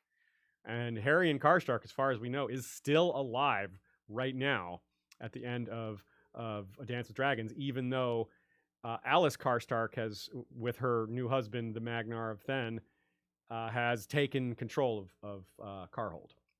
So Harrenhal Karstark's claim could be a wrinkle with Alice and Sigorn later. Seeds among seeds, y'all. So many things happening. Did I miss anything in that quote? Was that everything we wanted to cover? Yeah, no, that was it. Okay, exactly. Cool. So earlier I pointed out how great it is to have all these eyes on each chapter helping us catch details and themes and thoughts that we may have missed. One of the things that I've been preaching is to not just look for what is there, but what isn't there. The absence of things can be very telling, and Stefan B. has a great example here. Quote, "Even Lannister men questioned how long Joffrey would hold the Iron Throne. The lad's got no army but them gold cloaks, and he's ruled by a eunuch, a dwarf, and a woman." Stefan's point being, no mention of Littlefinger there, because Littlefinger is just as much off the radar too. Off the radar. And that's part of his play. That's part of how he wants to be. He doesn't want people to know that he doesn't want that particular form of attention. So that's a great catch by Stefan. There's also mention amongst all these rumors and what Tywin's going to do, what Joffrey might do, what this and that. There's also mention of Beric Dondarrion, who is a big problem for Tywin, and there's mention of him being killed several times, which, of course, at the time sounds like a silly rumor, but turns out to be quite accurate. We love the diversity of the Brave Companions, although there is nothing else to like about them other than maybe they're an interesting set of characters for the storyline, despite being awful. Quote, "Beneath the standard of a black goat with bloody horns rode copper men with bells in their braids, lancers astride striped black and white horses, bowmen with powdered cheeks, squat hairy men with shaggy shields, brown-skinned men in feathered cloaks, a wispy fool in green and pink motley, swordsmen with fantastic forked beards dyed green and purple and silver, spearmen with colored scars that covered their cheeks, a slender man in Septon's robes, a fatherly one in Maester's gray, and a sickly one whose leather cloak was fringed with long blonde hair." Okay, so we have a reminder that Maesters are in gray, a fatherly one in Maester's gray. That is Qyburn. A sickly one whose leather cloak was fringed with long blonde hair is Urswick, who I believe is one of the very few Brave Companions still alive in the current storyline. The Slender Man... Call them what they are. They're the Bloody Mummers. The Bloody Mummers. They are not Brave Companions. Swordsmen with fantastic forked beards dyed green and purple and silver. Those are Tyrashi. Spearmen with colored scars that cover their cheeks. Those are Volantines. The scars indicating that they were tattooed, meaning they were slaves. The Slender Man in Septon's robes is Septon Ut. Brown-skinned men in feathered cloaks. Those are Summer Islanders. A wispy fool in green and pink motley. That's Shagwell. Squat hairy men with shaggy shields. Those are Ibonese, some of whom Tyrion has in his employ guarding Shay. For Ib. For Ib. Bowmen with powdered cheeks. I'm forgetting who those are. We got Lancers astride striped black and white horses, which are Zorses. Those could be Jogos Nye. Shout out to Girls Gone Canon. Yeah, shout out to Girls Gone Canon, our buddies over there doing great work. The goat, and of course the copper men with bells in their braids. That's one of the most straightforward ones. Is the Dothraki, and of course Vargo Hoat is at the lead with his goat's head helmet, and he is Kahoric. So that is quite a diverse batch, and the thing that brings them all together. It also proves that hey, Dothraki can cross the. They can cross the narrow sea. You're right. Good point. And even Jogos Nye can make it all the way to Westeros. Those are the farthest traveled of this batch, I guess. At least the ones named. But yeah, so this is the one thing that brings this wide, diverse group of characters together is how awful they are. They're all terrible, brutal, killing, raping, greedy, just no love for each other. They're bad. But that's Tywin's legacy, bringing things like this to Westeros, unleashing them on his own people. Even Weiss, who is horrible, dissembles with Arya about how bad they are. Like, yeah, don't mess with them. Don't stay out of their way. And for Weiss to say that is really something, because Weiss is just such a terrible dude himself. So we might want to do a Where Are They Now on the Brave Companions, but y'all can weigh in on which Where Are They Nows you would like to see next. There's a lot of uncovered. I'm sorry. Rude, bloody mummers. Oh, I said it again. You did. You're damn bloody mummers. You're too respectful towards them. I'm really concerned about you. I love the bloody mummers. Okay, good. As long as you call them the right name. All right, let's move on. That is the end of Arya 7. Catelyn III now. The one with Stannis and Renly's banter battle, a.k.a. fLightbringer versus a Peach. Pray recall that Cat 2 ends with news that Stannis has arrived to besiege Storm's End. So in between that message and the start of this chapter, Renly has peeled away his cavalry and raced back south, leaving his infantry at Bitterbridge, which that's going to matter a lot. It's not in the way it mattered for Robb, where Robb separated from his infantry and his cavalry, and it worked out pretty well. This is going to have a much different impact on the story. Quote, "The meeting place was a grassy sward dotted with pale gray mushrooms and the raw stumps of felled trees." Okay, imagine you're there with her. You're standing right beside her. It's grassy. There are these stumps. There's these mushrooms. There's no trees nearby either. You can see, and Catelyn spares a thought for how the war touches everything. Quote, "Stannis Baratheon's foragers had cut the trees down for his siege towers and catapults. Catelyn wondered how long the grove had stood and whether Ned had rested there when he led his host south to lift the last siege of Storm's End." Yeah, we wonder about that too, but we wonder even farther back. But we'll start with the more recent history. Ned lifted the siege of Mace Tyrell, who clearly didn't have need of this grove, maybe because he cut down different trees or because he never intended to storm the walls. He was going to starve them out. He would have too, if not for that meddling Onion Knight.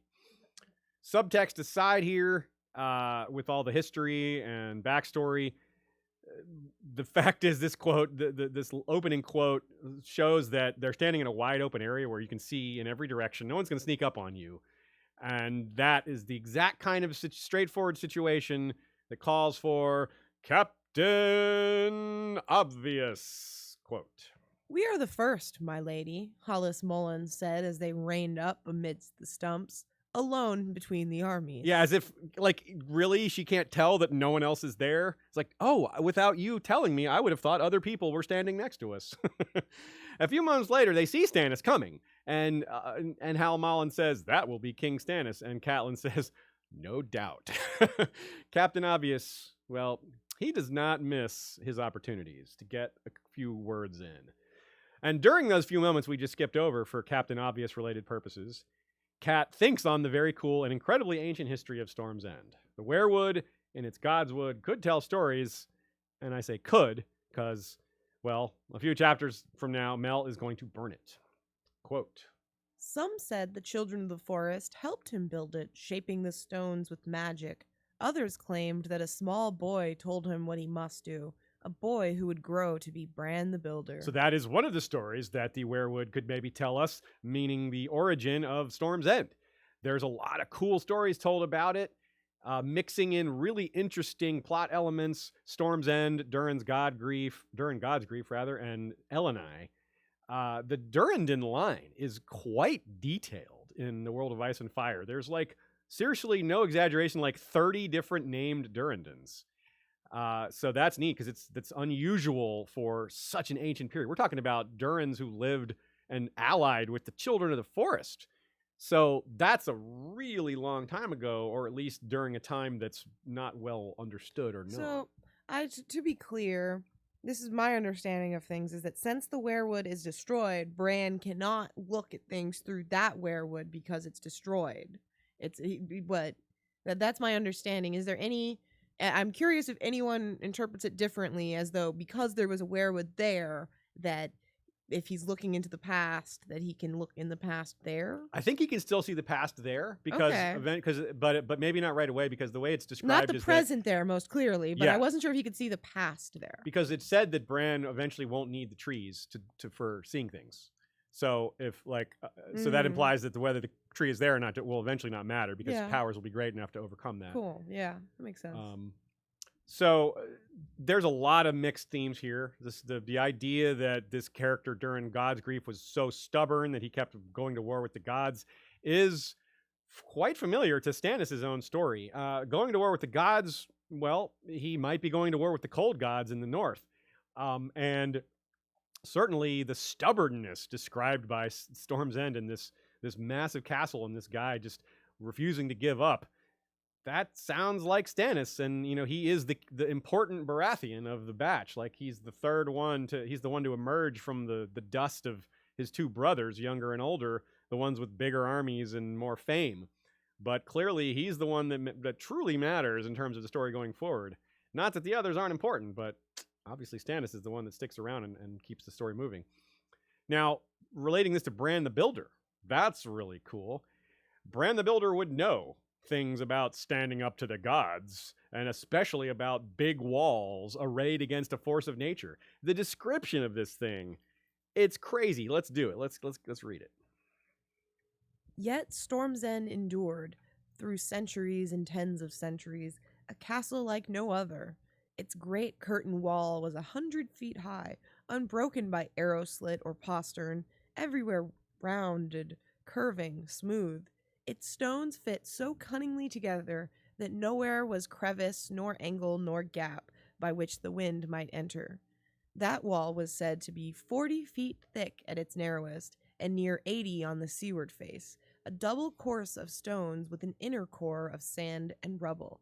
Within that mighty bulwark, the kitchens and stables and yards sheltered safe from wind and wave.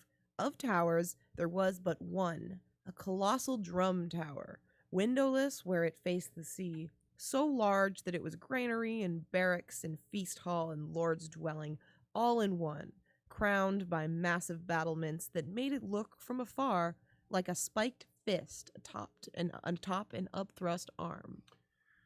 So before I get into those details, real quick, a comment that I was browsing the chat while Shay was reading that, and I see a good comment from Brendan the Bloodlion, who says Ned won the siege bloodlessly, which I think foreshadows Stannis winning Renly's army. Also, well, not quite bloodlessly, but almost bloodlessly. Only one person's blood, and maybe one or two guardsmen who fight Brienne afterwards.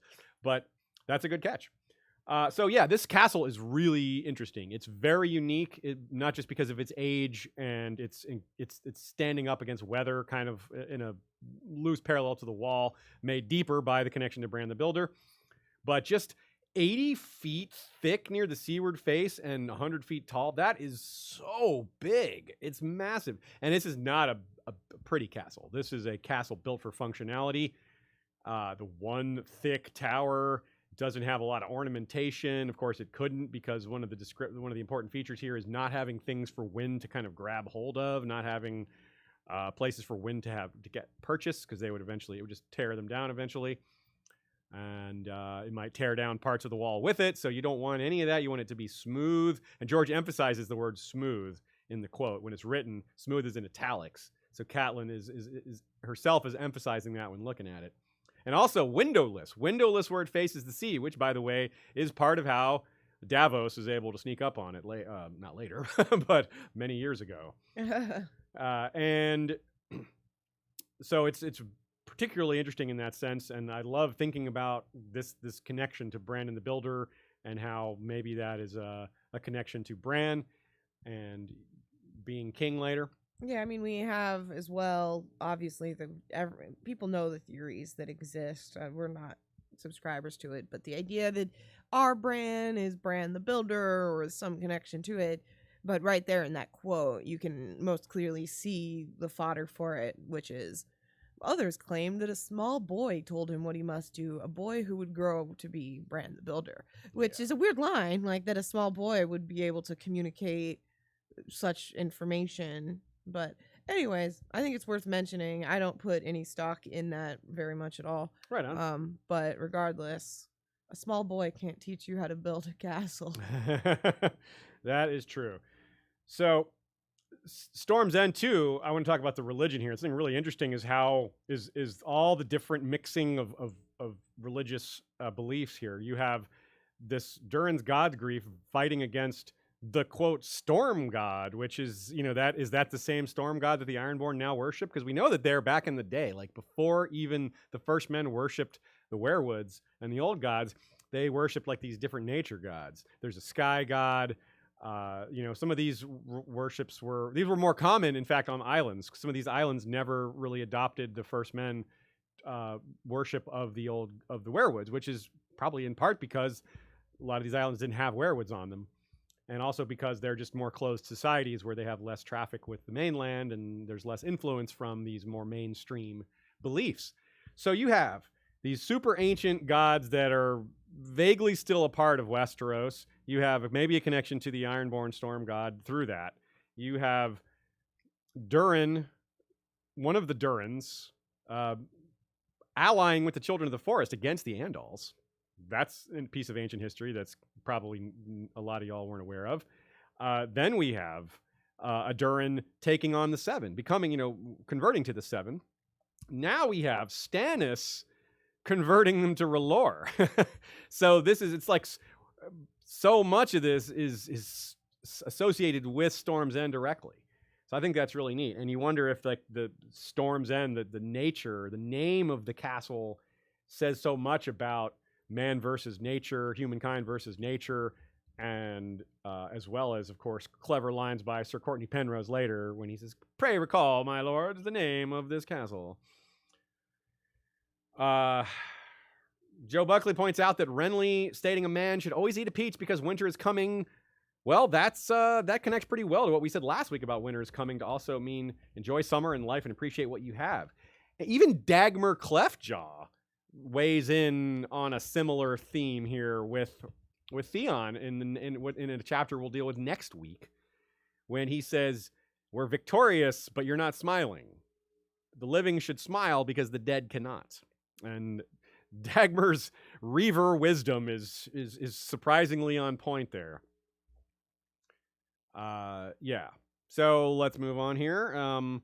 Renly is confident the whole realm doesn't want Stannis as king, but that proves kind of wrong, as we'll see in a couple chapters after Renly's death, when quite a few people follow him. And we even hear some small folk yelling for Stannis in King's Landing during these riots. And of course, there's the Antler Men, the one who try to defect to Stannis from Joffrey inside King's Landing. So Renly was a bit wrong. He wasn't wrong that people seemed to prefer him, but he was overstating Stannis' unpopularity. Also, a great catch by Joe Buckley. This little quote: "No one lifts a sword to defend it but my son," from Catelyn. Of course, she's thinking of Robb defending the realm. Stannis' whole arc is going to turn on this very point when he realizes, thanks to Davos, that he needs to not take the throne to save the realm. He needs to save the throne, or save the realm to take the throne. And so that's poignantly placed here in this chapter near Stannis. So it's an ideal he's going to eventually take on for himself.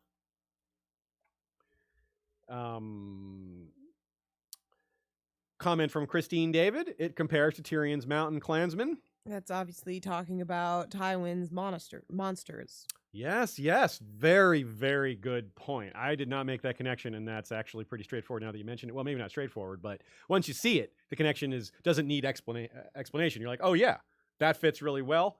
Tyrion's clansmen aren't nearly as brutal and savage as Tywin, and that is something even Tywin points out. He says, if your men aren't disciplined, it's the fault of the commander.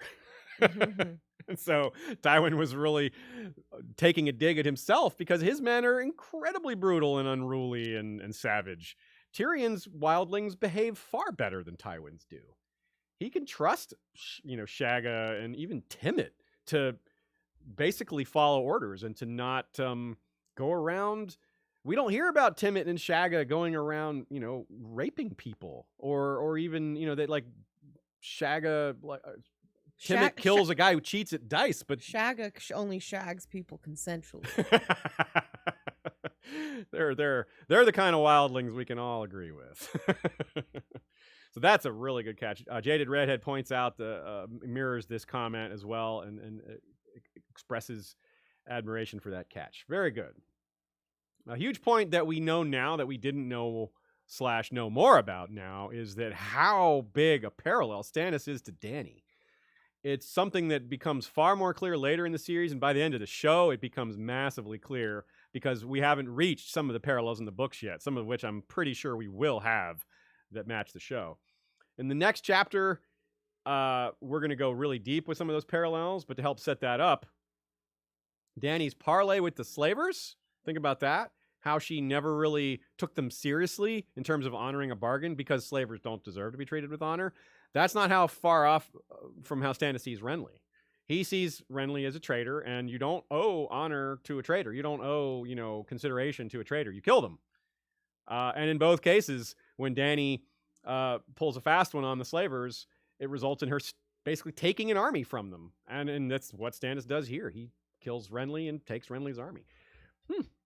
Of course, there's way more Dany Stannis parallels, and we'll hit them as they come. But this is the first really strong batch of ones that I hadn't really thought about before. And of course, there'll be more to come. Another comment from Danny Buck.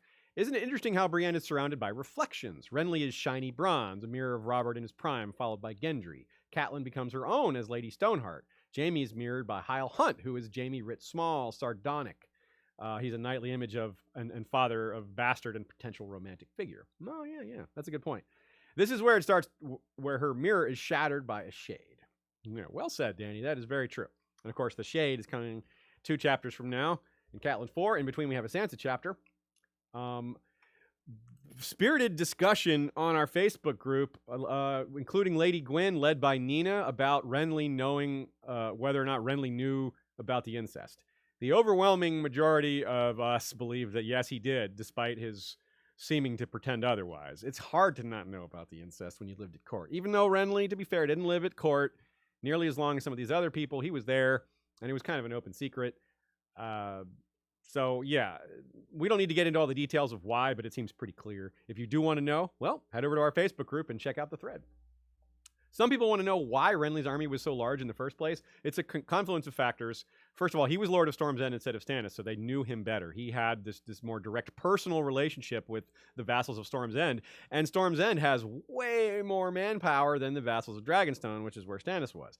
Not only that, but not only does Renly have all this up-close and personal relationships with people, Stannis didn't. Not only is Stannis not good at up-close and personal relationships, but he didn't have the opportunity to have them because he spent so much time on Dragonstone.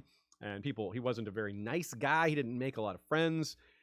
But also it's scheming. The Tyrells schemed with Renly to replace Cersei with Marjorie and then pivoted to Marjorie Renly. So, of course, the Tyrells are the biggest part of this other than the Renly-Stannis relationship and the Storm's End vassals.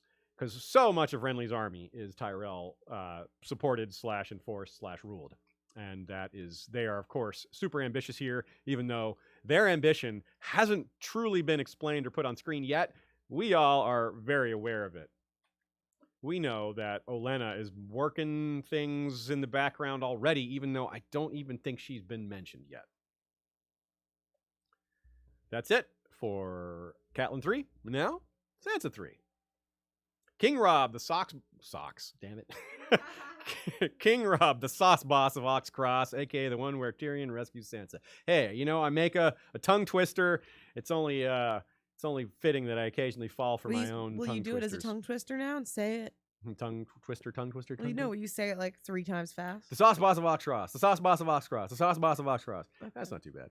No, I should have said 10 times. 10 times. That would take too long. So the reason I call it the sauce boss of Oxcross is because Tyrion says to Sansa, when Sansa asks, weren't there like an army of wargs, or wasn't there sorcery involved? And Tyrion's like, bah, sorcery is the sauce fools spoon over, to hide their own failure, to hide the flavor of their own failure.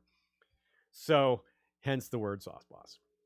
So on the heels of Catelyn III, a chapter where the POV is amidst a huge number of knights, the best of whom is not one, the situation for Sansa is similar, but on a smaller scale. Quote, "The longer you keep him waiting, the worse it will go for you," Sandor Clegane warned her. So right there, we have this character who is sort of the parallel to Brienne in Sansa's arc, which is Sandor Clegane, the knightly person who is not a knight.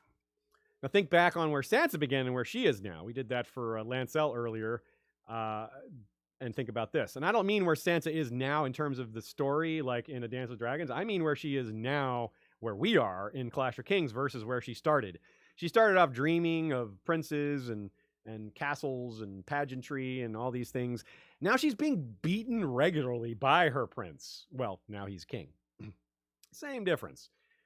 So this is a small conundrum, something that comes back later when Sandor is dying and asking Arya for mercy, which is that we actually get a time where Joffrey tells the Hound to hit Sansa, but Dantos interrupts, and then Sandor himself interrupts and says enough, because of course Dantos hitting Sansa with a melon does not assuage Joffrey's lust for brutality, and he pivots to having Meryn and Boros do the job.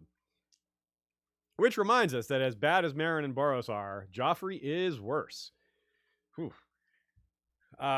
So this is hard because, we talk about how George, for the most part, compared to the show, not for the most part compared to other authors, he keeps some of the worst torture, some of the worst brutalities. There's plenty that are on screen, but a lot of them are off screen. But this is some of Sansa's close-up treatment is that she gets hit so many times by the flat of Boros's sword that she loses count. Ugh. And then she carries the pain around later. It's hard for her to walk. That's really hard to read about. I mean, Arya and Sansa's chapters are so rough these days because of all the brutal things they're seeing. And we have to feel it's part of tugging at the reader's heartstrings, having these not just young characters, but young girls having to witness all this stuff, because whether or not we want to admit it, a lot of us are going to feel more sympathy for a young girl than a young boy because of our own society and how we've been taught. Intellectually, I don't see a little girl as any different than a little boy in terms of rights and opportunities and all that. But in terms of how society tells us that young girls are more in need of protection, it kind of weighs on our subconscious a little bit when we see these, see a girl brutalized like this. Yeah, when you think about it, it's interesting.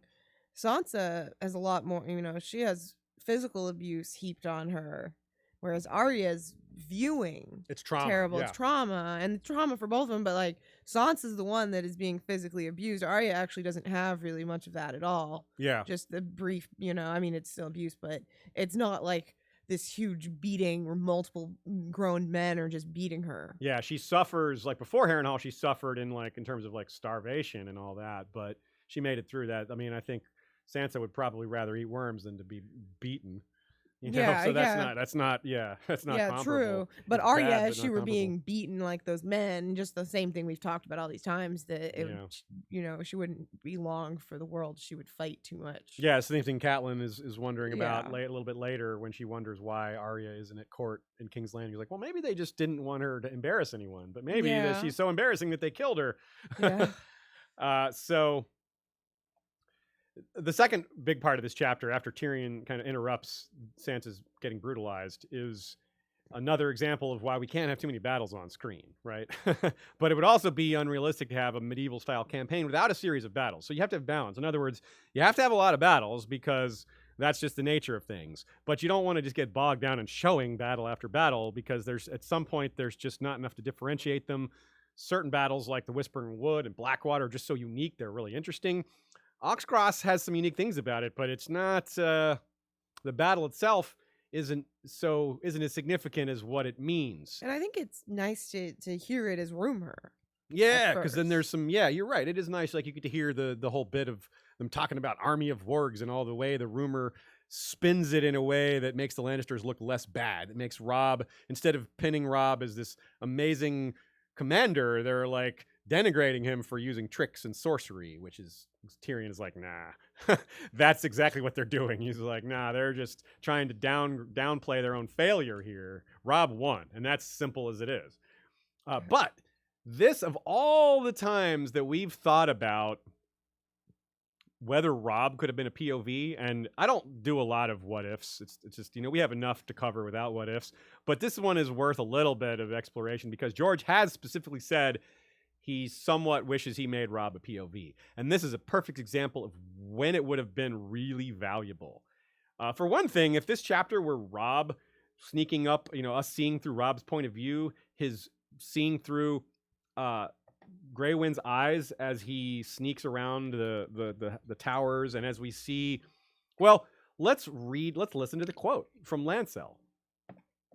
Using some vile sorcery, your brother fell upon Ser Stafford Lannister with an army of wargs, not 3 days' ride from Lannisport. Thousands of good men were butchered as they slept, without the chance to lift sword. After the slaughter, the Northmen feasted on the flesh of the slain. As an aside, just think about how these stories will continue. Think about like what the Freys say at the merman's court about. Then they feasted on the flesh of the slain. The Northmen turned into a wolf, and it's just like the lies about Robb continue to get crazy, and even after he's dead. But here's Tyrion's rational explanation. The Northmen crept into my uncle's camp and cut his horse lines, and Lord Stark sent his wolf among them.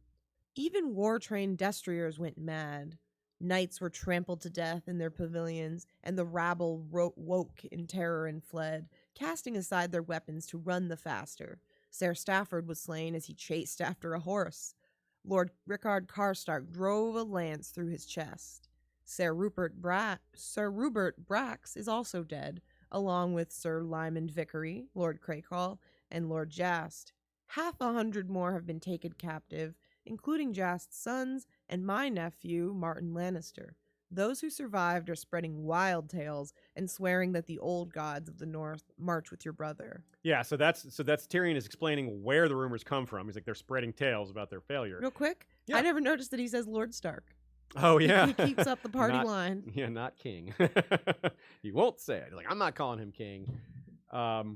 So the reason, and this is why it strikes me, this would be an amazing, even if it was just a one-time thing to have Robb's POV, is we would see Grey Wind doing all these things. We'd see Grey Wind triggering these war-trained destriers going mad. We'd see these knights getting trampled to death in their pavilions. We would see Lord Karstark driving a lance through Sir Stafford Lannister's chest. We would see things that are going to matter later when direwolves are going to be a bigger part of the story. We're going to see the impact of a direwolf in battle. That would be a really nice thing for us to see up front. That it would also be really cool for us to see just the way this battle plays out in terms of showing things happening at night. Night battles are kind of interesting. So there's a lot this would do. But of course, again, I don't want to get too bogged down in what if, but you can see when George says he somewhat regrets not making Robb a POV, I think this is one of the this is my pet theory that this is one of the chapters that he would have given to Robb instead of Sansa. And well, another nice thing about that is that we would have one less chapter of Sansa getting brutalized. But maybe he would have just done both. So Tyrion explains it all really well. And another theory that this leads me to is that it's widely believed the Winds of Winter prologue is going to include Nymeria, the wolf, if not Blackfish and the Brotherhood Without Banners, maybe both. And so we might see this like firsthand from some prologue characters for POV, which could be a lot of possibilities for who that could be, seeing what it's like to have a direwolf come at you, which we haven't really seen in battle. That's only been seen from a distance and described. It hasn't been like prominently on screen. It was funny, we think about the show not giving us much of that. Well, really, the books haven't either. That we've seen lots of direwolf action, but not in set piece battles. We have seen only a little bit. So another thing that comes from this is that Ryman the Rhymer comes up with a song over this battle, and it's called Wolf in the Night. And we'll hear people singing Wolf in the Night when Catelyn returns to Riverrun after Renly's death. So when Sansa talks about, when Sansa lies about Joffrey and says, oh, he's my, I love him with all my heart and I pray for his, safety and all that, Tyrion laughs and compliments her on the lie, which is an interesting connection to the Hound, who had said her lies were not so believable. So either Tyrion's just being nice and polite about it, which is entirely possible, or she's getting more sincere. She's getting better at lying, which is what I think. I think she's getting better at lying, and that's shown in some of these other ways where she's learning how to tell people what they want to hear. She's learning like the art of deception. And of course, she's learning how to word it in very clever ways to have open-ended meanings. Like, here's a perfect example, this quote here.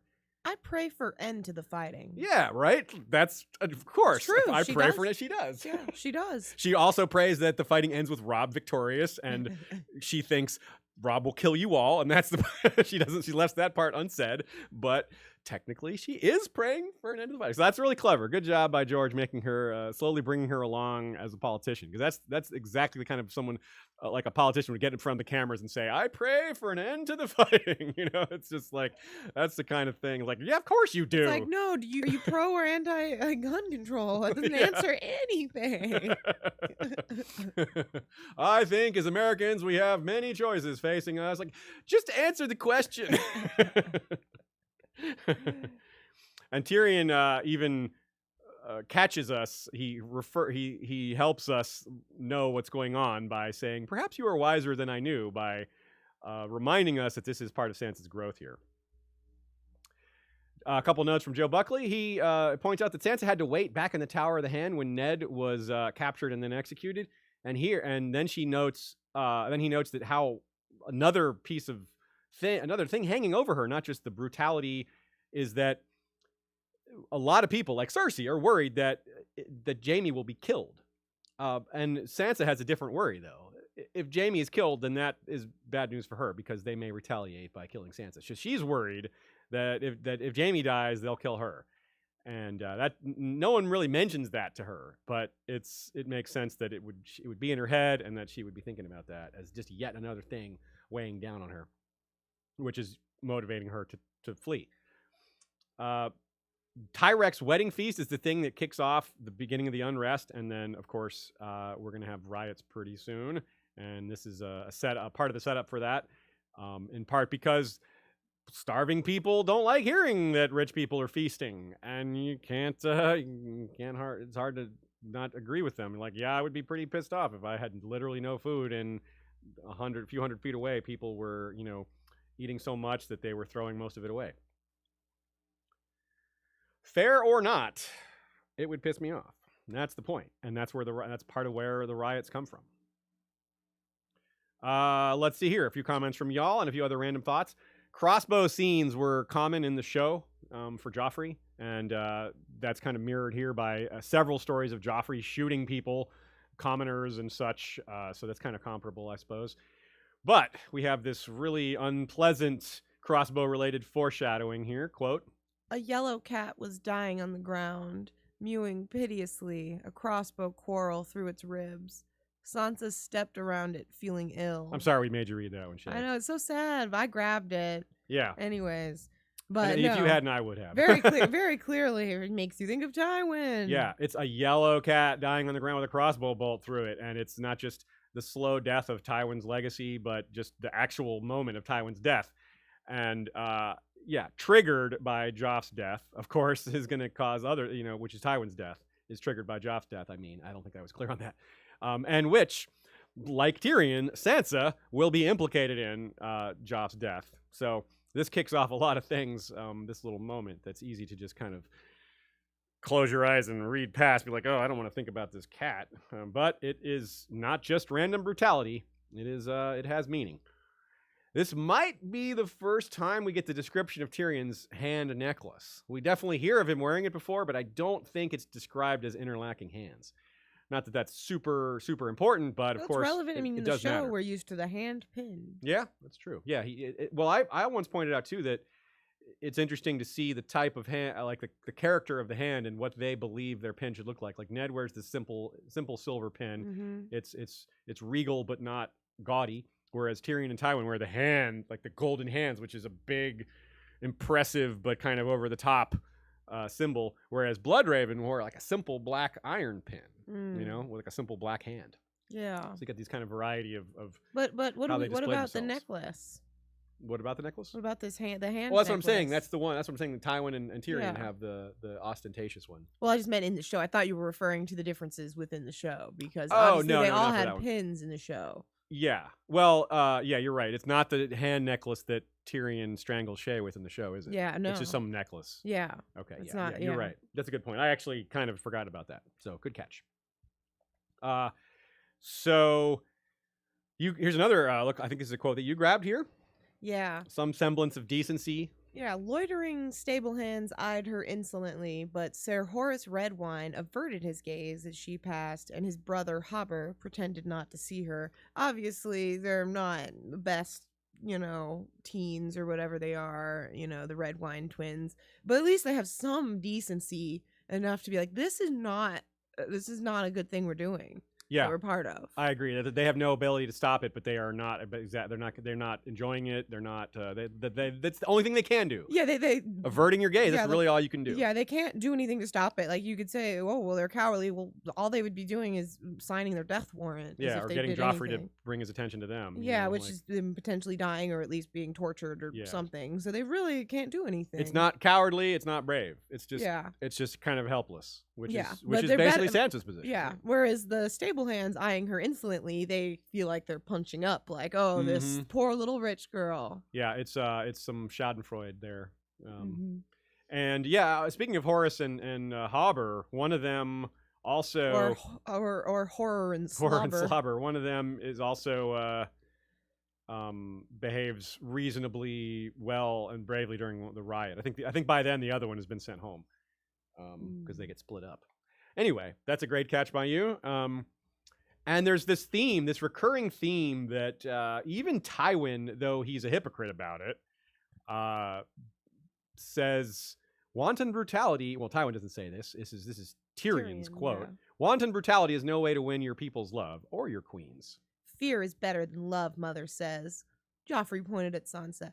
She fears me. Well, yeah, she does. That's true. Yeah, but of course, Tyrion goes on to be like, well, it's easy to have a 12-year-old girl fear you. I don't think Stannis and Renly fear you. Yeah, because that is a great comeback. He's like, yeah, well, talk to me when you've scared your enemies and not 12-year-old girls that are unarmed. I mean, yeah, that's who cares that she's afraid of you? Like, great job, Joffrey.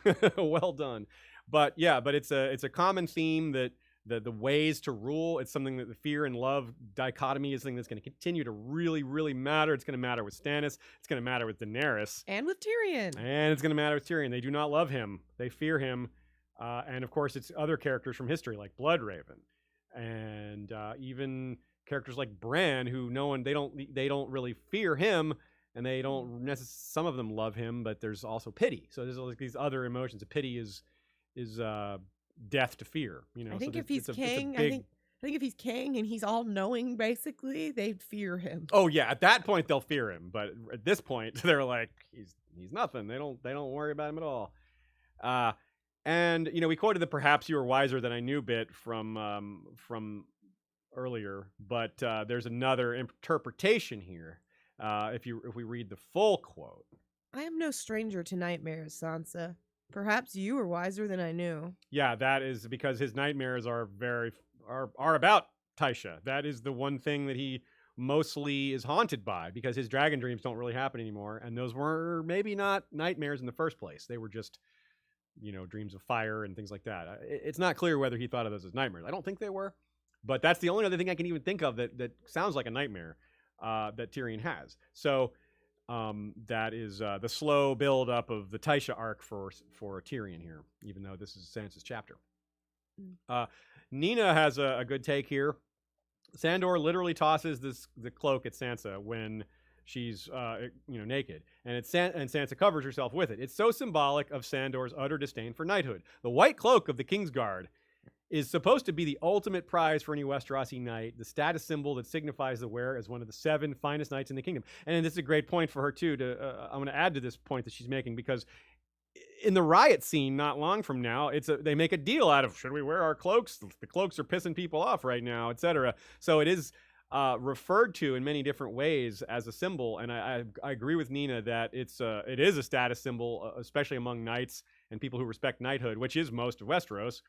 So, but he just like, to him, it's just a garment. It's just like, oh, I'm gonna it's just a piece of cloth, which I think nearly all of us, if not all of us, would agree with. Yeah, it's just a cloak, and you've got a naked bleeding girl here. Yeah, you toss her the cloak, but he's the only one here that would. Like, not even like Horror or Hobber could have maybe tossed their cloak to her. That would have been one way of getting involved. That's not necessarily going to make Joffrey mad, but still, I think they might have gotten them back. Whereas Sandor is one of the only people, I think, that could have pulled that off. I agree. He's one of the people that is actually closest to get it to her. Yeah, and it's just, Sandor is a more important character, so giving him that thing as far as a writing perspective, it just makes sense. One of those red wine twins. Yeah. Little did we know they're really going to come to prominence in the Winds of Winter. We mentioned that Arya and Sansa were thinking of each other in these pairs of chapters. In fact, Sansa not only thinks of Arya, but she finds herself in Arya's old room. That's where she's staying these days. All right, I believe that covers it for Sansa. Of course, real quick before we move on, I just wanted to highlight something I don't think we actually mentioned, which is Sansa gives all these lies and excuses. I mean, she thinks about her, living there in the Tower of the Hand where all her father's men were killed, and she's thinking of Arya there. But of course, the reason she doesn't want to be there is Ser Dantos. She wants to be saved, and she can't there. Yeah, you're right. I just wanted to highlight. Make sure that's clear. Yeah, good job. Okay. Catelyn IV, the one where what, a shadow? That's what?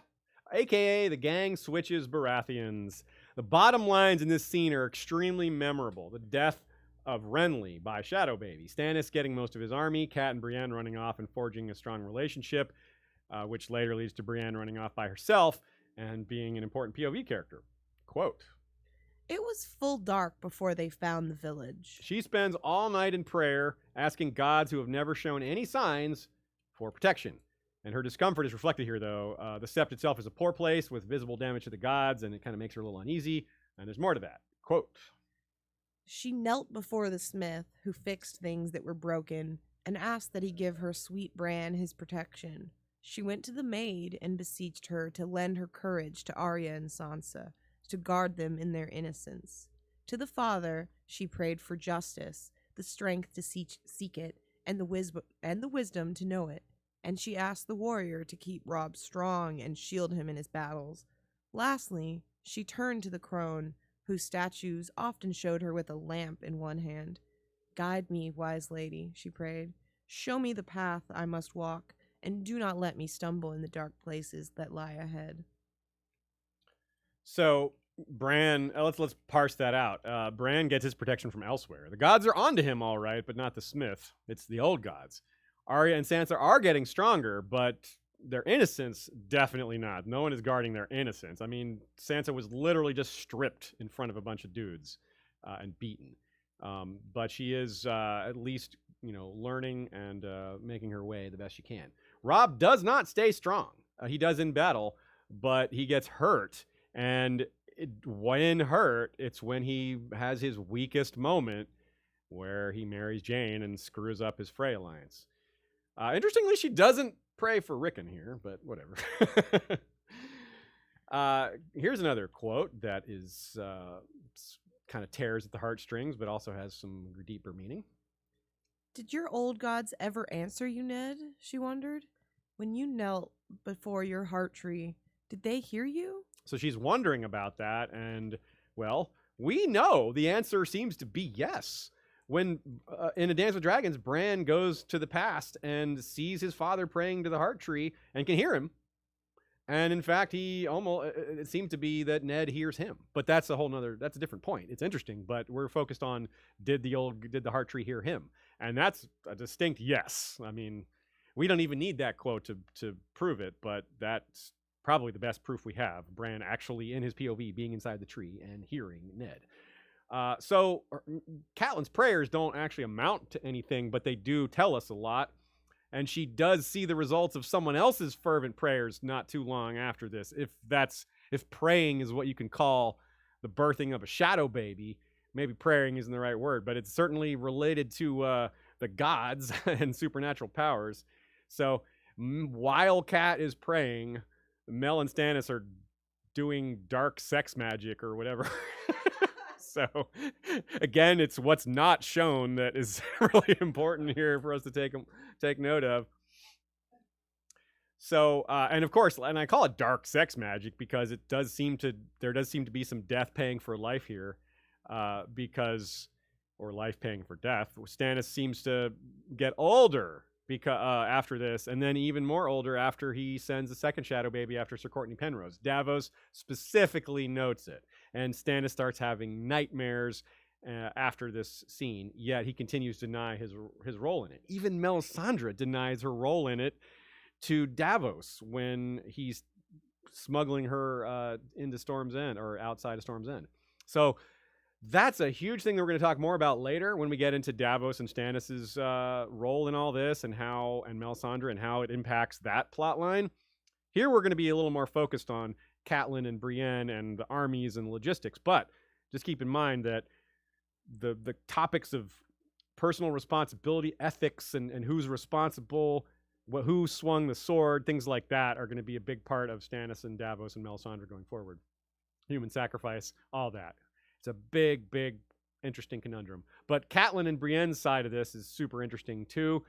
Catelyn, this really reminds me of Mirri Maz Duur, because Catelyn is sort of a Mirri Maz Duur in that she thinks of herself as dead because Ned is gone. Like, i.e., it's the same, or at least similar concept to what is life worth when all else is gone. Now, Catelyn has her kids, so she's really not. She didn't truly lose everything like Mirri Maz Duur, but the concept is very familiar, very similar, not worded the same way. I think it's pretty easy to miss this parallel. But Catelyn is also sad for other reasons. She's thinking about how her father was also in a similar state, how he changed forever when her mother died, and how that also applies to someone like Tywin, who is as much as he is a monster, he was apparently much less of a monster before Joanna died. And maybe he was decent before Joanna, probably not. He still did the Reigns of Castamere and all that. But maybe he wasn't so quick to go hiring brutal sellswords, and maybe Joanna wouldn't have been okay with him torching the Riverlands. Who knows? Or maybe she would be even more gung-ho about it. Yeah, the other side of the possibility is that Joanna was even worse than Tywin. That's something that's, I don't know if it's likely, but I don't think it's possible. She was worse, but I do like the idea that they were on similar pages. Yeah, maybe she was brutal. Maybe she was like, yeah, get him. Yeah. Maybe that's where Cersei gets it from. Yeah. I mean, she clearly got some of it from her father, but maybe it was like a dual kind of...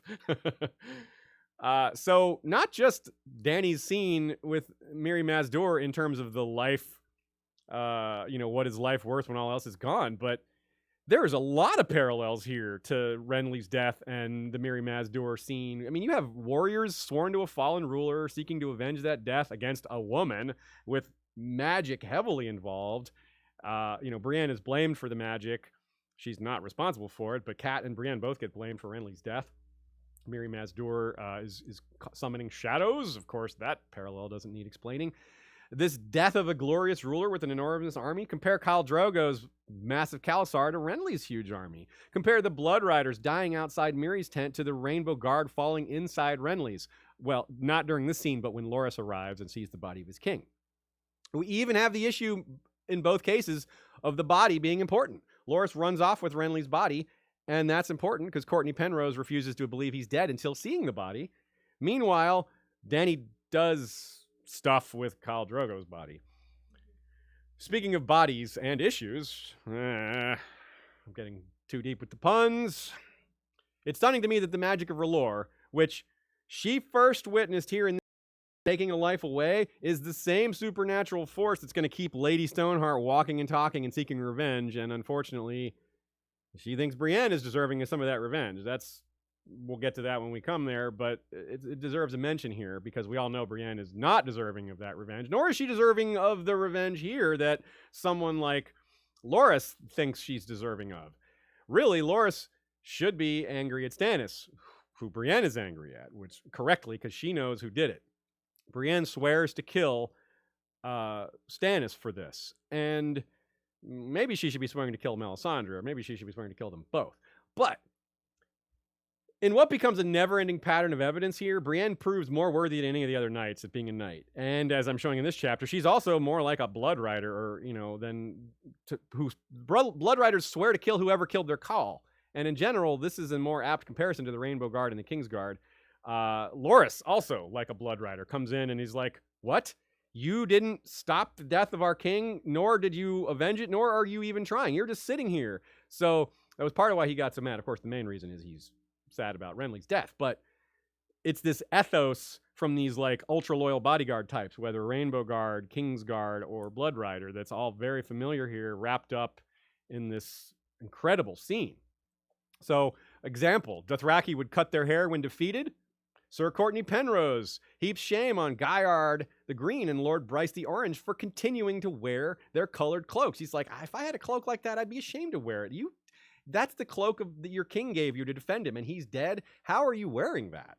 It's the same concept with cutting your hair. It's kind of like revealing your defeat, being, like owning the fact that you lost, not trying to hide the fact that you lost. Just being like, look, we lost. We're not going to lie about it. We face our losses with the same bravery that we faced this battle. But some of these guys aren't so honorable like that. Just as Drogo's blood riders died fighting other Dothraki, Dany's blood riders, and Jorah Mormont, those who had shortly before been allies. So you had all these guys kind of together in a group. Then Khal Drogo dies, and all of a sudden they're at each other's throats. Same thing here. Renly dies, and this army turns on itself. So do the Rainbow Guard. Brienne, in fighting them, cut some guy's hand off, but it wasn't one of the Rainbow Guard. Real quick, let's run through the Rainbow Guard. This would normally be a where are they now type situation, but it's brief enough that I don't think it requires that. Eamon Kai is the yellow, and he is killed by Loras. He's one of the two guarding the tent, and he's the one that attacks Brienne. Robar Royce is the red, and he's the one who hesitates, and the reason Catelyn is able to convince him to stop and to not attack is partly because they spent some time together. Robar escorted Catelyn to the Sept, where she prays. So they had a little time together, they got to know each other. And the power of oaths is really shown in this moment because Robar is not sure what to do. And when Catelyn says, I swear on my husband's grave, which something in the real world, you swear on your husband's grave, a lot of people just don't care. They're like, okay, what does that mean? Maybe that's a little stronger than I promise. But in this setting, I swear on my husband's grave is a big, big statement. And on my honor as a Stark, You're right. Which the Starks are known for that. And the Royces in particular, who live in the Vale, who are more, the first men. Mm-hmm. So obvious, I feel like he would put the most stock in it. You're right. And to add to that, the Starks and the Royces have a not too distant familial connection in the past. And of course, Robar Royce is the older brother to Waymar Royce, who another guy who knows a thing or two about signing up for long-term guard duty. Yeah, they're kind of a nice counterpoint to each other, or they, match with each other. Just the idea of him upholding this oath, Robar, whereas Waymar kind of didn't uphold it to a certain extent. Yeah. He did. He died, I guess. And there's the parallels, too, of them both dying. One goes extreme north, one goes far to the south, and stuff like that. So Aemon and Robar are the two killed by Loras Tyrell. So Loras, Aemon, and Robar. That's 3 of the 7. Brienne is the 4th. She runs away. Loras is later going to realize he's probably guilty of murder because he realizes when he's talking to Jaime that maybe Aemon and Robar weren't guilty of anything, and that might be a bit of reckoning for Loras later. And he also, by that same extension, he learns that Brienne is probably innocent. And that part of the human element looms enormously over all this. Sure, we've got the supernatural, we've got the armies, we've got the logistics, we've got the loyalty, we've got the kings, but Loras's love for Renly was not only an initial driving force of Renly's claim to the throne, but Loras's hate for Stannis will be so palpable and forceful that it's going to shape the rest of the alliances that form. So, yeah, the alliances and the who bows to who is going to really matter, but that's driven by these personal relationships. Tyrion and Littlefinger and the rest of the small council form the basis of the Tyrell-Lannister marriage around the certainty that Loras is no way ever going to ally with Stannis. And they know that Loras is the favorite son of Mace Tyrell. So they're like, okay, this is really important. So in the longer term, Brienne is more important in terms of the relationship to Renly, but in this short term, in terms of the war, Loras's reaction is the one that drives the action. And of course, if Loras dies, which he might be dying right now on Dragonstone of his horrible wounds and burns, his death is a major impediment for the Tyrells maybe reconsidering who they're allied with. Because if Loras is dead, Mace and Olenna could ally with Stannis without it being too big a deal, but not as long as Loras is alive. Now, I don't really foresee that happening. I don't see much reason for Stannis and the Tyrells to have an alliance at any point. But this hangs over the situation for several books before Stannis goes north. And let's not forget as well that this is, this bonding moment for Cat and Brienne is going to come full circle when they get to that scene I referred to when Catelyn thinks Brienne has betrayed her. Literally the cliffhanger ending that we're really all waiting to see the resolution of. So Cat and Brienne come out of this, and I wonder, will Brienne ever speak to Loras? Right? Will they ever kind of confer on the fact that they both loved Renly and that they both hate Stannis? I kind of doubt it, but it's possible. Maybe more likely is that she gets to confront Stannis. I'm very dubious that she'll kill Stannis like she did in the show. In fact, I would bet heavily against. It's not just dubious, but I think it's almost certainly not going to happen. But there's a chance, and there's a chance that they can interact, because if she hears that Sansa has gone to Winterfell, once she's revealed by, using Littlefinger's plan, she hides as Elaine Stone, and then she reveals herself at this tournament and does all this stuff that she's Sansa. Well, that's going to be big news. It's going to be, the rumors are going to spread. Brienne will hear about that, and that's why she may go north to meet Sansa, and that's where she may find Stannis. So the death of Renly, though not as personal as Ned's, it didn't hurt us as much, not nearly as much. It's just as surprising and shocking, and perhaps just as surprising and shocking as the Red Wedding. It almost literally came out of nowhere. There is almost no foreshadowing for this event. There is some little clue here and there, but I don't know about you, but when I read this for the first time, I was like, holy crap, this is so out of nowhere. There's no foreshadowing. When you look back, the only thing you can even look into it is that Renly comments, like they talk about attacking in the dead of night. And Renly's talking about, Stannis, like that, et cetera. We're going to be honorable. Like, it's not a surprise. So it's like an inversion that, he did the opposite of what they thought he would be okay with. That's a good point, yeah. But it's not, you might think, so Stannis is going to attack at night. You wouldn't think, so Stannis is going to attack with the night, a shadow. Attack with the night, yeah. So, yeah, surely guessing that Renly would die at some point wasn't a surprise. Like, if you sat there and really thought about it on your first read, you're like, yeah, this Renly guy probably isn't going to end up being king. But you weren't expecting him to die like 2-3 paragraphs later. And there's nothing else like this. And that's part of what makes it such a surprise. Yeah, we knew this was a fantasy story. We've seen that from the beginning. But none of the fantasy elements to this point have included shadow assassin, right? Like, that was like, what's next? Are we just gonna see like an army of dark elves appear? Like that would be completely random. Like, it came from nowhere.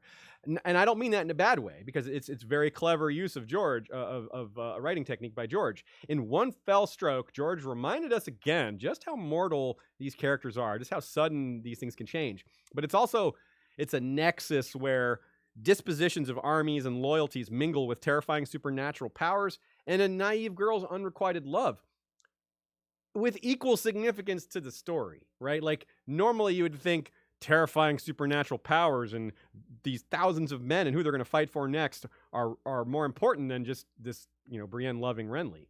But no, because Brienne's too important to the story. Brienne's POVs are coming, in Feast for Crows, and her role alongside Catelyn is going to be pretty significant from here on out until they're separated.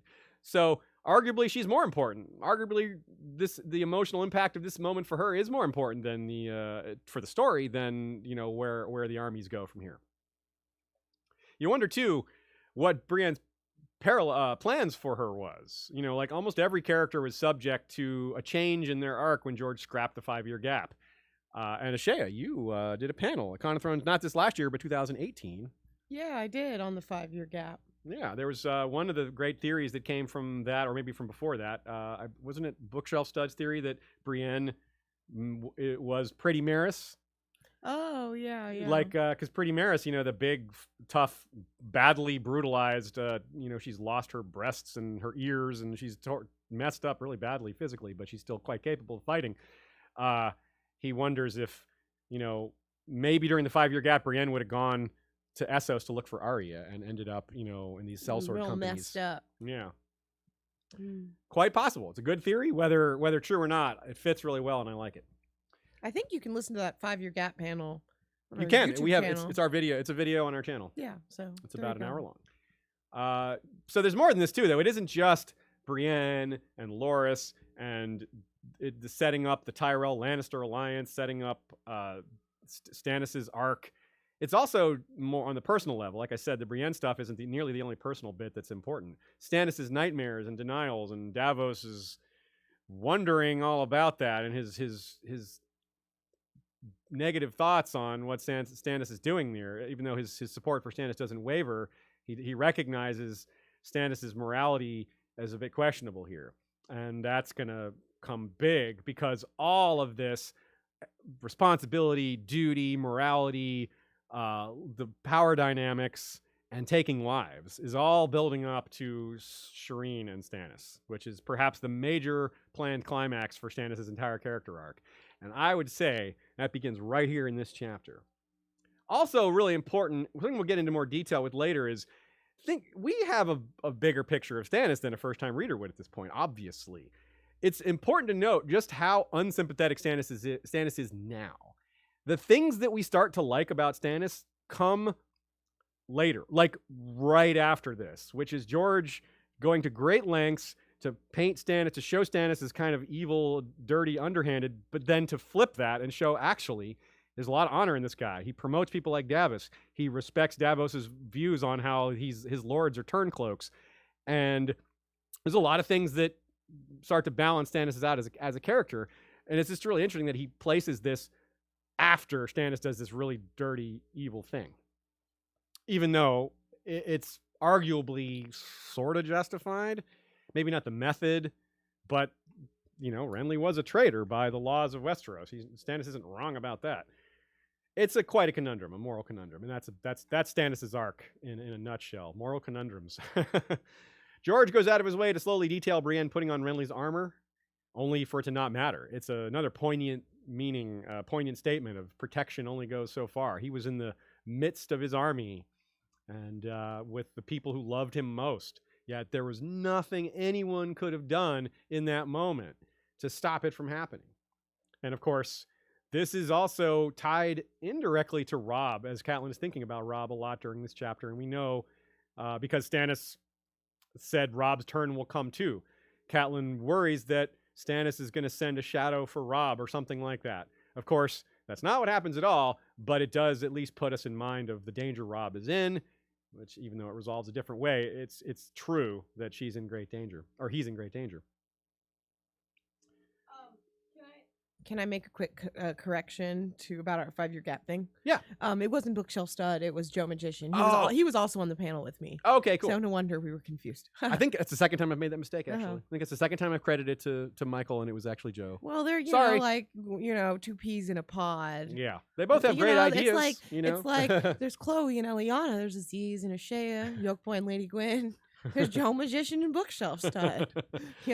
They're excellent dudes. Joe Buckley also points out that Brienne mentions that her armor was in her tent. She didn't have time to go grab it. We wonder if that'll ever turn up again at some point. Pour one out for Brienne's armor, he says. Super chat from Ridiculous Ed Tollett in the amount of $4.20. Ashea is the best. Yes, she is. Nice dollar amount there, Ridiculous Ed Tollett. Here is a great quote. Yeah, we've used it before, but we always like using it. Yeah, this one is huge, and it's also Stefan B pointed out how well it works as a final episode synopsis for Game of Thrones season 8. So keep that in mind as Ashea is reading this. I love it. Robb will set aside his crown if you and your brother will do the same, she said, hoping it was true. She would make it true if she must. Robb would listen to her, even if his lords would not. Let the 3 of you call for a great council, such as the realm has not seen for 100 years. We will send to Winterfell, so Bran may tell his tale, and all men may know the Lannisters for the true usurpers. Let the assembled lords of the 7 kingdoms choose who shall rule them. Renly laughed. Tell me, my lady, do direwolves vote on who should lead the pack? No, the whole country does. Well, not all the regions. Yeah, not all the regions. So this is a huge setup moment. The Great Council is how we see this being resolved at the end of season 8, with Bran telling his story in the show, his tale here in this wording, basically the same thing. And who has a better story than Bran the Broken? So it's a huge moment because the Great Council is not unlikely to be how post Dany is resolved in Westeros.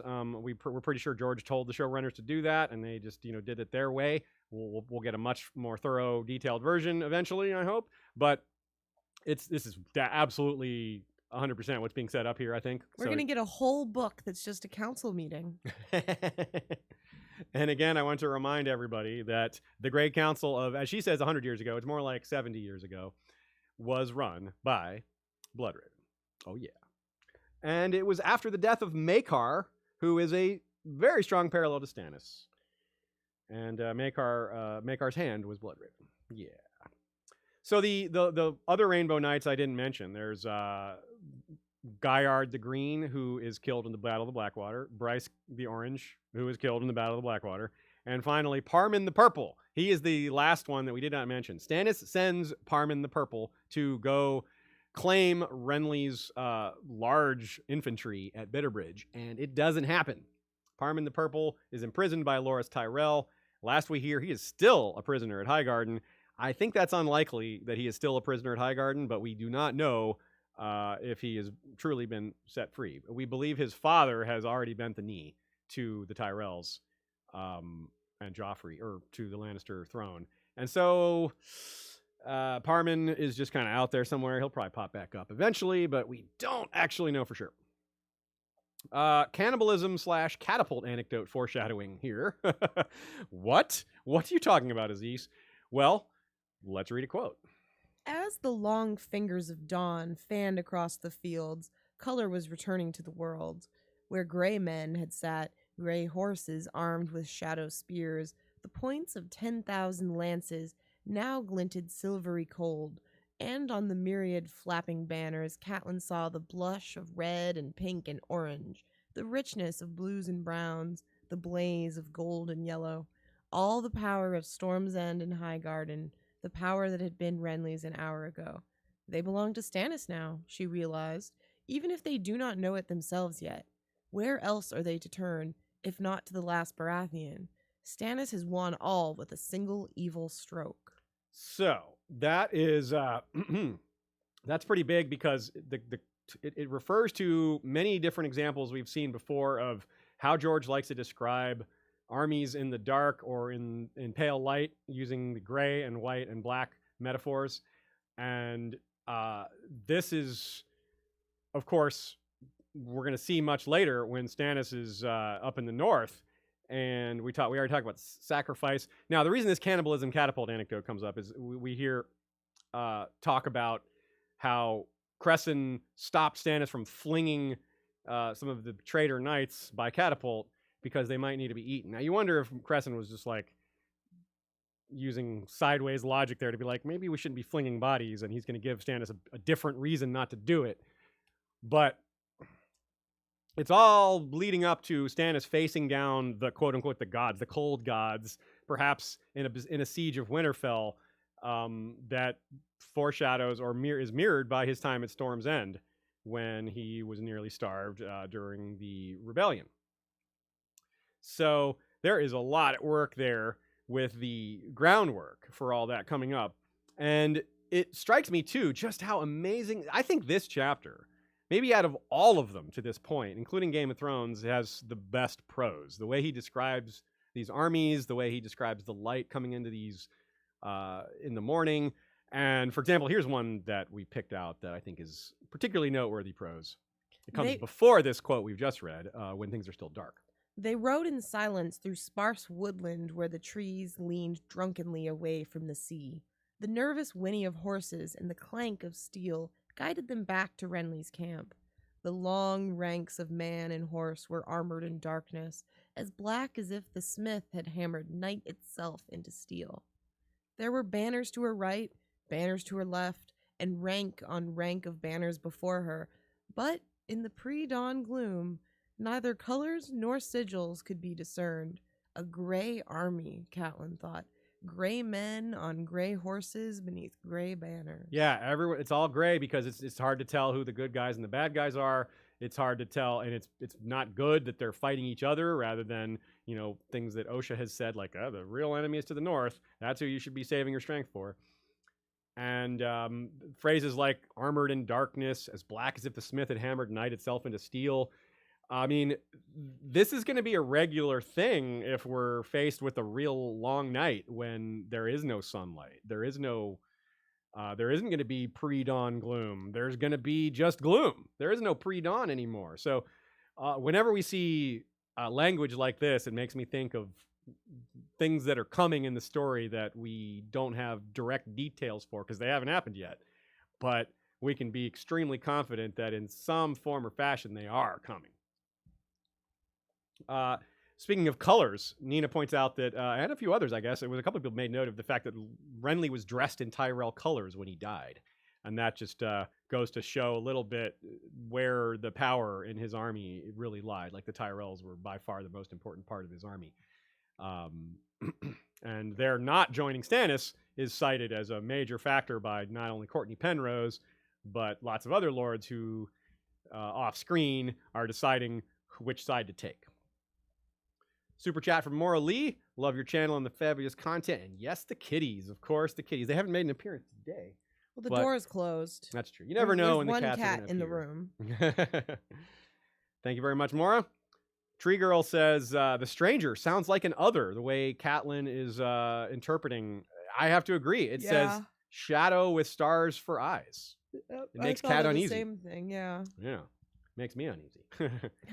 Also related to that same moment when Kat is looking at the different gods in the miniature sept there, she notes, Stefan B points out that Catelyn thinks of Jon Snow and even Arya when looking at the warrior, which is interesting that Kat sees Arya as a warrior because we talked about how Catelyn wasn't really part of Arya getting trained. Yeah, because that she's happened aware in King's Landing. Yeah. And obviously she was horrified at Brienne being a warrior and all that. So, but Catelyn can't help but see that Arya has that interest.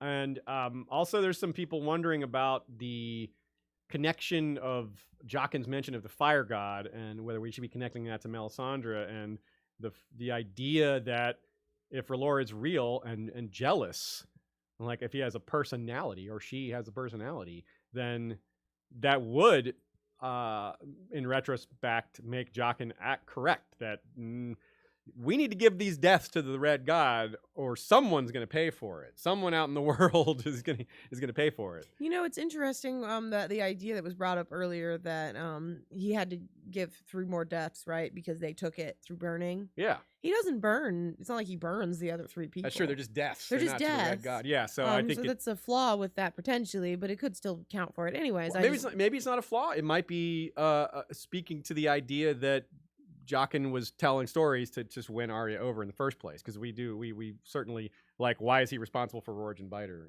for example. Well, we gave some possibility for why that is. Yeah, but I think you're right. That's true. That is true that he could just be, here, look how powerful we are. Yeah, right. I don't think that they're that cavalier though, as it happens, the faceless men. So probably not. Like, that was a joke that I was making, but I guess if you're right that they were trying to win her over to some extent. And we'll be seeing. I'm not sure about myself. Yeah, like, I'm not either. I think he maybe could sense her abilities, and you'd think that her abilities might be useful, but maybe they're specifically not her skin changing, warging. I mean. Yeah, I'm really looking forward to going deeper into the Arya Faceless Man hole as we go farther into this arc. I have things that are important to say that are not their best saved till some other time. But something we've been keying in on that I hadn't keyed in on before this reread is the parallels to Arya and Varys, and just thinking about Varia. how Varys is, joined a Mummer's troop when he was really a kid, and that's where Arya is right now in a Mummer's troop, and how she's, they're both masters of disguise, and how all that time in the tunnels, and I don't know, I'm really gaining on my adding points to the theory that I think Arya might be the one to kill Varys. That would be very different from the show with the betrayal of Daenerys and being killed by Dragonfire. You don't think that Arya is Varys' daughter? Yeah, I'm sure. Okay. He was almost certainly cut more than 10 years ago. Okay, that's the only reason though that he may have. That's the only reason though. That's the only reason. Yeah, he could have frozen his sperm, right? Yeah, that technology exists. That technology exists. Yeah. That covers it for today, everybody. We are done for now. Thank you to everyone who came. Thank you to all of the live viewers. Thank you to everyone who has liked and shared and donated and supported us on Patreon. Thank you to Joe Buckley for the assistance. Thank you to Nina and the History of Westeros mods for all the great thoughts and organization behind the discussions that help drive our episodes. Thanks everybody on Flick. Of course, Ashea wearing many hats yet again, doing an amazing job.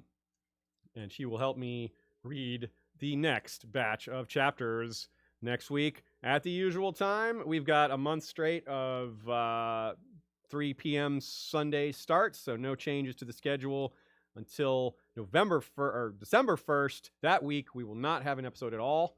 We'll be off for, that's the weekend ending in December 1st. So the week of Thanksgiving, basically, no episode. We'll have some sort of other episode, but it won't be Valar or Rereadis. So, coming up next week, Jon IV, the one with the wild ghost chase, a.k.a. the gang stashed a dragonglass cache. Bran V, the gang dreams about the shores of Winterfell, a.k.a. the one where Ser Roderick should have killed Reek. Tyrion VIII, the gang wants Renly's leavings, a.k.a. the purple wedding pre-planning party. Theon III, the gang hunts wild hares, a.k.a. the one with Theon's big plan. I thought that said big pan for a second. It's like, what, is he making some eggs?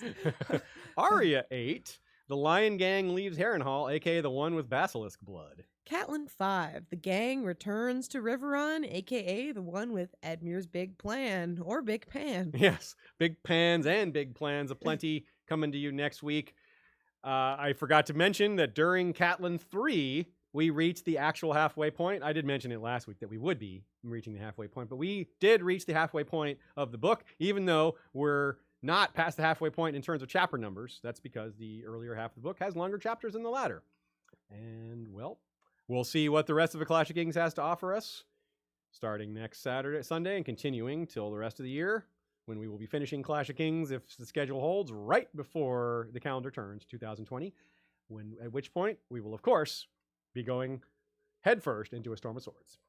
So, make sure you're ready, make sure you're well read, and make sure you bring your jokes, because, we want to have some humor next week. For no apparent reason, then I'm saying that right now. Ha!